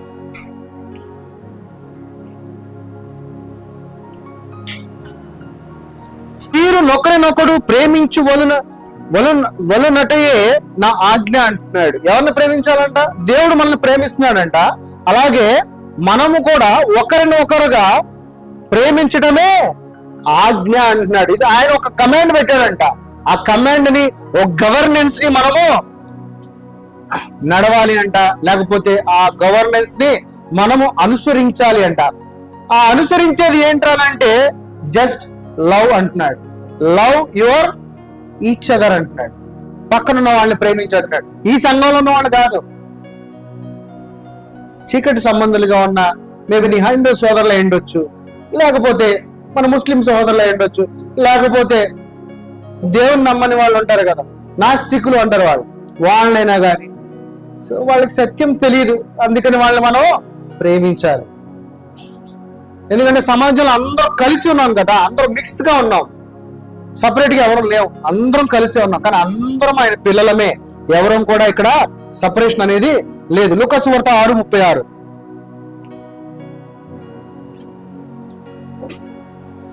ఉన్నట్టు మీరును కనికరము గలవారే ఉండుడి. ఆయన ఎలా ఉన్నాడంట? కరుణం, జాయిగా ఉన్నాడంట, మర్సిఫుల్ గా ఉన్నాడంట, క్షమాపణ గుణం కలిగి ఉన్నాడంట, ఎవరిని చూసినా కానీ ప్రేమించేవాడిగా ఉన్నాడంట, ఎవడొచ్చి నిన్ను ఏదైనా అడిగినా కానీ వాడికి సహాయం చేసేవాడిగా ఉన్నాడంట, లేనిది తీసి పెట్టేవాడిగా ఉన్నాడంట. మనం కూడా ఎలా ఉండాలంట? అలా ఉండాలంట. కానీ మనం వెళ్ళరా బాబు అంటాం. ఇప్పుడు ఈ లెక్కన మనం ఇప్పుడు దేవుల్లో ఉన్నామా, దేవుల్లో లేవా? ఒకసారి మిమ్మల్ని పరీక్షించుకోండి. నిజంగా ఇది కొంచెం సౌండ్ బెటర్. కూడా మీరు జస్ట్ ఇప్పుడు మీరు ఈ వాక్యం అంతా ఈ లేఖనములన్నీ విన్నారు కదా, శరీరానుసారముగా దేవుడు ఎలా ఉండకూడదో మనం అలాగే ఉంటున్నాం. ఎలా ఉండకూడదని చెప్తున్నాడో అలాగే ఉంటూ, ప్రభువా ఏదయ్యా నాకు ఇంకా ఆశీర్వాదం రావట్లేదు, ఈ దేన్నైతే ఉండకూడదని చెప్తుంటే అలా ఉంటూ దేన్నైతే ఉండమంటున్నాడో దాన్ని మనం ఏం చేస్తున్నాము, తిరస్కరించి డస్ట్బిన్ లో పడేసాము. మన ప్రతి ఆదివారం గుడికి వచ్చేస్తాము, ప్రతి ఉపవాస ప్రార్థనకి, క్రిస్మస్ సెలబ్రేషన్స్ అని, ఆ సెలబ్రేషన్ నువ్వు ఎన్ని చేసినా ఏం ఉపయోగం లేదంటున్నాడు. సో మిమ్మల్ని మీరే పరీక్షించుకోండి. ఒకవేళ నిజంగా ఈ రోజును గనక మీరు కనుక అలాంటి స్వభావము, అలాంటి జీవితము గనక జీవిస్తున్నట్లయితే గనక ఈ రోజు మీరు మిమ్మల్ని పరీక్షించుకుని ప్రభు దగ్గర క్షమాపణ అడిగి, ప్రభువా ఈ రోజు నుంచి నేను మార్పాటు చెందుతానయ్యా, ఈ శరీరానుసారమైన జీవితంలో నేను విడుస్తానయ్యా, ఈ శరీరానుసారంగా నా ఆలోచనలన్నిటినీ కూడా నేను విడిచిపెడతానయ్యా, నా నోటి ద్వారా పరిశుద్ధకరమైన మాటలు మాట్లాడతానయ్యా, నా కనుల ద్వారా పరిశుద్ధంగా నేను చూస్తానయ్యా, ఎదుటి వారిని నేను ప్రేమిస్తానయ్యా, ఎదుటి వారి కొరకు నేను ప్రార్థన చేస్తానయ్యా. ఈ రోజు నుంచి నన్ను ఎవరైతే నా ఇంట్లో కానీ, నా బయట కానీ, నా పక్క ఎక్కడున్నా కానీ ఎవరైనా ద్వేషించేవారంటే ఈ రోజు నుంచి నేను వారిని ప్రేమిస్తానయ్యా, నా శత్రువుల గురించి నేను ప్రతిరోజు నేను ప్రార్థన చేస్తానయ్యా, నాయన నాకు ఇచ్చిన దాంట్లో అంటే ఎదుటి వారికి నేను సహాయం చేస్తాను ఆయన అని ఈ రోజు నుంచి ఇలాంటి జీవితం కనుక నువ్వు జీవించేవాడు అయితే ఈ రోజు నువ్వు తీర్మానం చేసుకో. ప్రభు సన్నిధిలో నీవు తీర్మానం చేసుకుని ఈ రోజు నుంచి నేను ఇలాంటి యథార్థత కలిగిన జీవితాన్ని నేను జీవిస్తానని మిమ్మల్ని మీరే పరీక్షలు చేసుకోండి, మిమ్మల్ని మీరే పరిశీలన చేసుకోండి. మరి ఎలాంటి జీవితాన్ని మీరు జీవిస్తారు? ఎలాంటి జీవితాన్ని జీవిస్తారు ఈ రోజు నుంచి? స్పిరిచువల్ జీవితాన్ని జీవించే వాళ్ళు అయితే హల్లెలూయా చెప్పండి. అందరు లేచి ఉంచండి, ప్రార్థన చేసుకుందాం. రావాలి. ఇప్పుడు ఎవరి చేతిలో ఉంది? మరి దేవుడిని ఏం అడగాలి? అందుకే దేవుడు ఏమన్నాడు, నీ తండ్రికి నీ అక్కర్లన్నీ తెలుసు అన్నాడు. అక్కర్లన్నీ తెలుసు అన్నప్పుడు నువ్వు వెళ్ళి మళ్ళీ అడగొచ్చా, అడగకూడదా? అర్థమవుతుందా? ఆయన దగ్గర ఏమి లేదు. ఇంకా ఎవరి దగ్గర ఉంది సమస్తము? మనలోనే ఉంది. ఎక్కడ మారాలి మనము? మన మనస్సులో మారాలి. ఎందుకంటే ఆయన మనలో ఉన్నాడు కాబట్టి. నీలో ఉన్న ప్రభువుతో మాట్లాడి సమస్తమును పొందుకోమన్నాడు. కానీ అక్కడెక్కడో చూస్తూ ప్రార్థన చేయమనలా. ఈ శరీరమును విడవండి. మేబీ కొంత సమయం పట్టొచ్చు, ఒకటే రోజు ఏది అసాధ్యము కాదు, కానీ సమస్తము సాధ్యము ప్రభువు పేరట. సో ఆయన నామంలో సమస్తమును మీ యొక్క శరీరానుసారమైన జీవితం అంతటిని ప్రతిరోజు మీరు విడుస్తూ ఆత్మానుసారమైన జీవితముతో దేవుని ఆత్మగా ఈ భూమి మీద ఆయన సాక్షులుగా మనం జీవించాలి. నీవు జీవించే జీవితము ఆయనకు మహిమకరముగా ఉండాలి. అది నువ్వు ఇచ్చే నిజమైన ఆరాధన. ఆరాధన అంటే పాటలు పాడి క్లాప్స్ కొట్టడం కాదు, నీ యథార్థతమైన జీవితము. సో ఈ రోజు నుంచి మీరు మిమ్మల్ని మార్పాటు చెందుటకు, మారు మనసు పొందుటకు మీ శరీరమును దేవునికి సమర్పించండి. కళ్ళు మూసుకొని ప్రార్థన చేసుకుందాము. పరిశుద్ధుడా, పరిశుద్ధుడా, పరిశుద్ధుడా, పరలోకమందున్న మా తండ్రి, నాయనా నీకు వందనాలు ప్రభువా. నేను ఈ రోజు ఏదైతే వాక్యము నాయన ఈ విత్తనమును వీరి హృదయంలో నాటానో ప్రభువా, ఈ వాక్యము 30 60 100 ఫలించును గాక యేసు నామములో తండ్రి. నాయన వీరి శరీరం నుంచి వీరి విడిచి నాయన నీ ఆత్మగా, నీ యొక్క సాక్షిగా, అంతరంగ పురుషుడుగా వీరు జీవించడానికి కృపను సహాయం దయచే ప్రభువా. నాయన వీరి శరీరానుసారమైన వీరి కోరికలను, వీరి యొక్క ఆశలను చంపుకోగలిగిన శక్తిని దయచే ప్రభువా. అలాంటి ఎబిలిటీని దయచే ప్రభువా. అలాంటి క్రెడిబిలిటీని దయచే ప్రభువా. నాయనా తండ్రి, ఈ రోజు వరకు కూడా ఒకవేళ మీరు లోకంలో జీవించి ఉన్నట్లయితే క్షమించు నాయన. మేమందరం ప్రభువా నాయన ఆత్మీయమైన జీవితాన్ని జీవించడానికి మంచి హృదయమును, మంచి మనసును దయచే ప్రభువా. మా మనసులో మేమందరం కూడా నీవు మాకు పెట్టిన ప్రాణ త్యాగమును బట్టి నాయన, నీ కృప ద్వారా మేమందరం కూడా నీతిమంతులుగా మార్చబడ్డామని నాయన మేము నమ్ముటకు కావలసిన యొక్క కృపని, శక్తిని మాకు దయచే ప్రభువా. నీకు వందనాలు నాయన. ఆయన తలలో నుంచి నీ బిడ్డలకు ఏ అవసరత ఉందో ఆ ప్రతి అవసరతను వారికి తీర్చండి నాయన. ఏ ఇబ్బందుల్లో ఉన్నారో ప్రతి ఇబ్బందిని యేసు నామములో గద్దిస్తున్నావు తండ్రి. ప్రతి చీకటి శక్తులన్నిటినీ లాపరుస్తున్నావు ప్రభువా తండ్రి. నాయన నీ బిడ్డలుగా స్వతంత్రులుగా నాయన నీ ఆత్మ ఎక్కడ ఉంటే అక్కడ నాయన నువ్వు స్వతంత్రుడు అన్నావు ప్రభువా. నాయన ఈ రోజు నుంచి నీ బిడ్డల స్వతంత్రముతో నీ ఆత్మతో నాయన ఈ లోకంలో నీ సాక్షులుగా ఈ భూమి మీద జీవించుటకు కావలసిన కృపను దయచేయండి ప్రభువా. నాయన శక్తి లేని వారుగా ఏమీ లేని వారుగా అయితే ఉండకూడదు నాయన. నీ కుమారులుగా రాజులుగా ఈ భూమి మీద ఉన్న వాటి అన్నిటినీ కూడా ఏదో వారిగా జీవించడానికి కృపను సహాయం దయచే ప్రభువా. అయినా ఇంత సమయం నాయన శ్రద్ధగా నీ బిడ్డలకు నాయన నీ కృప ఎప్పుడు కూడా నీ వెలుగు ఎప్పుడు కూడా ఈ బిడ్డల మీద వారి కుటుంబాల మీద వారి పిల్లల మీద వారి తల్లిదండ్రుల మీద ఉండేలాగా నీ కృపను సహాయం దయచే. ఎవరైతే ఏ పనులు చేస్తున్నారో ఉద్యోగాలలో వ్యాపారాలలో నేను వారికి తోడుగా ఉండు నాయన. చదువుతున్న విద్యార్థులు ఆయన వారికి తోడుగా ఉండి జ్ఞానము దయచే ప్రభువా. ఆయన ఈ సంఘమంతా నీకు మహిమకరంగా నీ సాక్షులుగా నాయన నిలబడలాగా నీ కృపను సహాయం దయచేయమని అడుగుచు. సంఘ కాపురైన ఇమానుయేల్ గారిని మీరు దీవించండి నాయన. సతీష్ పాస్టర్ని కూడా దీవించండి ప్రభువా. ఇంకా సంఘాన్ని బలపరచండి నాయన. నీ సేవకుని ఇంకా బహుగా ఇంకా అనేకమైన స్థానాలకి నాయన అనేకమైన ఆయన ఎత్తుకు వెళ్ళలాగా నీ కృపను సహాయం దయచే ప్రభువా. ఆయన నీ రాజ్యము కొరకు ఆయన పనిచేస్తున్న ఈ బిడ్డలను దీవించమని ఆశీర్వదించమని అడుగుచు. ఈ సంఘంలో ఉన్న ప్రతి బిడ్డను పేరు మీ చేతులకు సమర్పించి ఈ సంఘంలో ఈ రోజును అటెండ్ అయిన ప్రతి బిడ్డను మీరు దీవించండి, ఆస్వాదించండి ప్రభువా. రాలేకపోయిన వారికి నాయన నీ కృపను దయచేయండి నాయన. నెక్స్ట్ వీక్ నాయన వారు వచ్చేలాగా నీ కృపను సహాయం దయచేయండి ప్రభువా. సమస్త మహిమ ఘనత ప్రభావం నీకు చెల్లిస్తూ తండ్రి మా రక్షకుడు అయిన యేసు నామమును బట్టి అడిగి పెట్టుచున్నాం తండ్రి. ఆమేన్.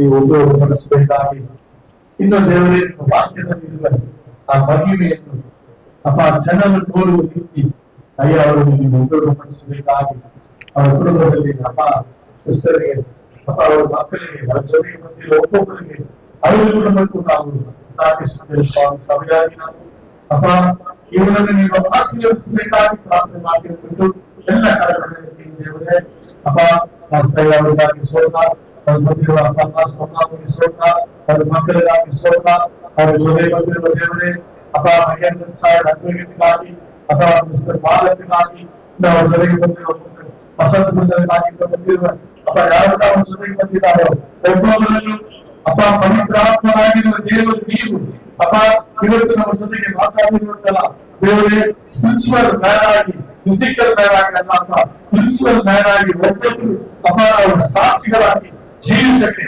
ಕೃಪೆ ಕೊಡಪ್ಪ. ಅದೇ ತರ ಅವರನ್ನು ಅವರ ಕುಟುಂಬವನ್ನು ಅವರು ಹೋಗುವ ಎಲ್ಲಾ ಜಾಗವನ್ನು ಕೈಗಿಟ್ಟು ಮಾಡುವ ಎಲ್ಲಾ ಕೆಲಸಗಳನ್ನು ನೀವು ಆಶೀರ್ವದಿಸಿ ಬಲಪಡಿಸಿ ಇನ್ನೂ ನಿಮ್ಮ ನಾಮವನ್ನು ಅವರ ಮೂಲಕ ಮಹಿಮೆಪಡಿಸಿಕೊಳ್ಳಬೇಕಾಗಿ ಪ್ರಾರ್ಥಿಸುತ್ತೇವೆ ಸ್ವಾಮಿ. ತಂದೆ ಒಬ್ಬೊಬ್ಬರನ್ನು ನಿಮ್ಮ ಪಾದದಲ್ಲಿ ಒಪ್ಪಿಸಿಕೊಡುತ್ತಾ ಯೇಸು ಕ್ರಿಸ್ತು ಮಧುರವಾದ ನಾಮದಲ್ಲಿ ಪ್ರಾರ್ಥಿಸಿ ಬೇಡಿಕೊಳ್ಳುತ್ತೇವೆ ತಂದೆ. ಎಲ್ಲರೂ ಸೇರಿ ನಮ್ಮ ಮನೆಯಲ್ಲಿ ಅದರ ಸರ್ವೇಂದ್ರ ಹರ್ಷದ ನಾಮವನ್ನು ಕೀರ್ತಿಸಿ ನನ್ನ ಮನೆಯಲ್ಲೇ ಅದರ ನಾಮ ಸಕಲ ಯೇಸು ಕ್ರಿಸ್ತು ಕೃಪೆ ತಂದೆಯಾದ ದೇವರ ಪ್ರೀತಿ ಪವಿತ್ರಾತ್ಮನ ಸಂತೋಷ ಸಮಾಧಾನ ಆಶೀರ್ವಾದ ಆರೋಗ್ಯ ಐಕ್ಯತೆ ಬಂದಿರುವ ನಮ್ಮ ಎಲ್ಲರ ಜೊತೆಗೆ ಸದಾ ಕಾಲವನ್ನು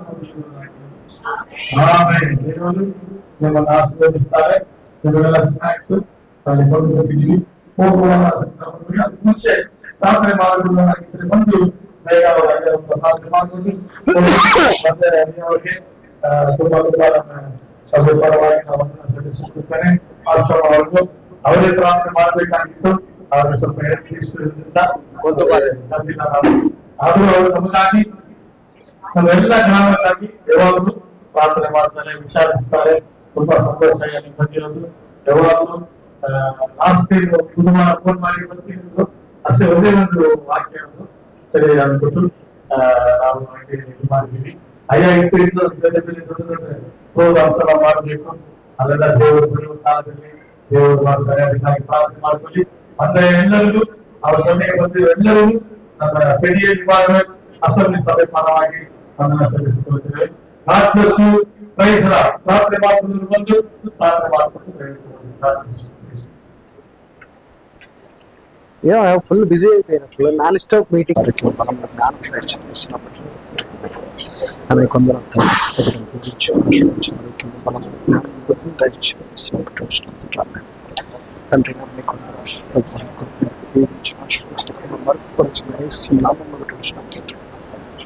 అలానే కొందనాలు తండ్రి సహోదరుని ఆశ్రమ దీవించి ఆశ్రదించి ప్రతి అవసరంలో తోడుగా ఉండండి. జ్ఞానంతో సత్యంలో తెలుసుకుని నీ సాక్షిగా నీ బిడ్డగా జీవించలాంటి కృపని దయచేయమని ప్రతి అవసరంలో తోడుగా ఉండి నిన్ను మహిమపరిచి నీ బిడ్డగా జీవించలాంటి కృపని సహాయం దయచేయమని వేస్తున్నాం తండ్రి. అలానే కొందనాలు తండ్రి బిడ్డను దీవించిన ఆశ్రదించి తన ప్రతి అవసరతను తీర్చున్నాయి.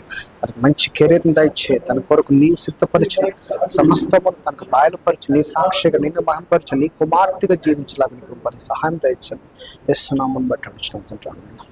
అలానే కొందనాలు తండ్రిని బిడ్డను దీవించి ఆశ్రదించి బలపరిచి ఆరోగ్యము బలమును శక్తిని ప్రసాదించు తన కుమారులను దీవించిన తన భర్తను ఆశ్రదించిన సంఘములు ఇంకా బలమైన విశ్వాసిగా ఆత్మతో బలపడేలాగా కృపని సహాయం దయచని వేస్తున్నాం బట్టి వచ్చిన తండ్రి.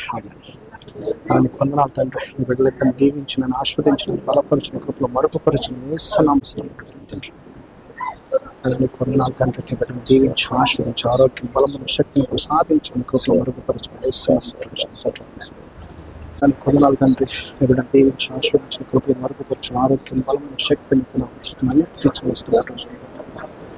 అలానే కొందనాలు తండ్రి నీ బిడ్డను దీవించి ఆస్వాదించిన కృపలో మరుగుపరిచిన ప్రతి అవసరతను అనే కుటుంబాన్ని అలానే కొందనాలు తండ్రి నీ బిడ్డ దీవించి ఆస్వాదించి ఆరోగ్యం బలమును శక్తిని ప్రసాదించి వేస్తున్నాం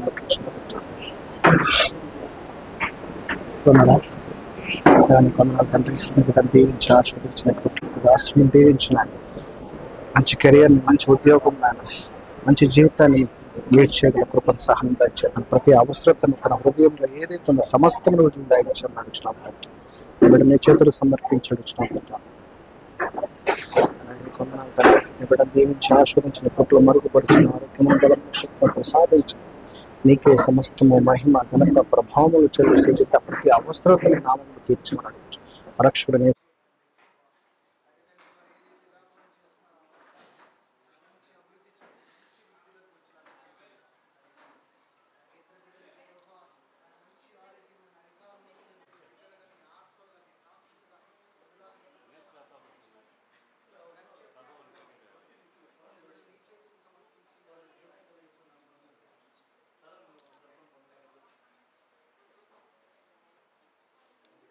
ಅವರ ಕರಗಳ ತಟ್ಟಿ ದೇವರನ್ನು ಮಹಿಮೆಪಡಿಸೋಣ.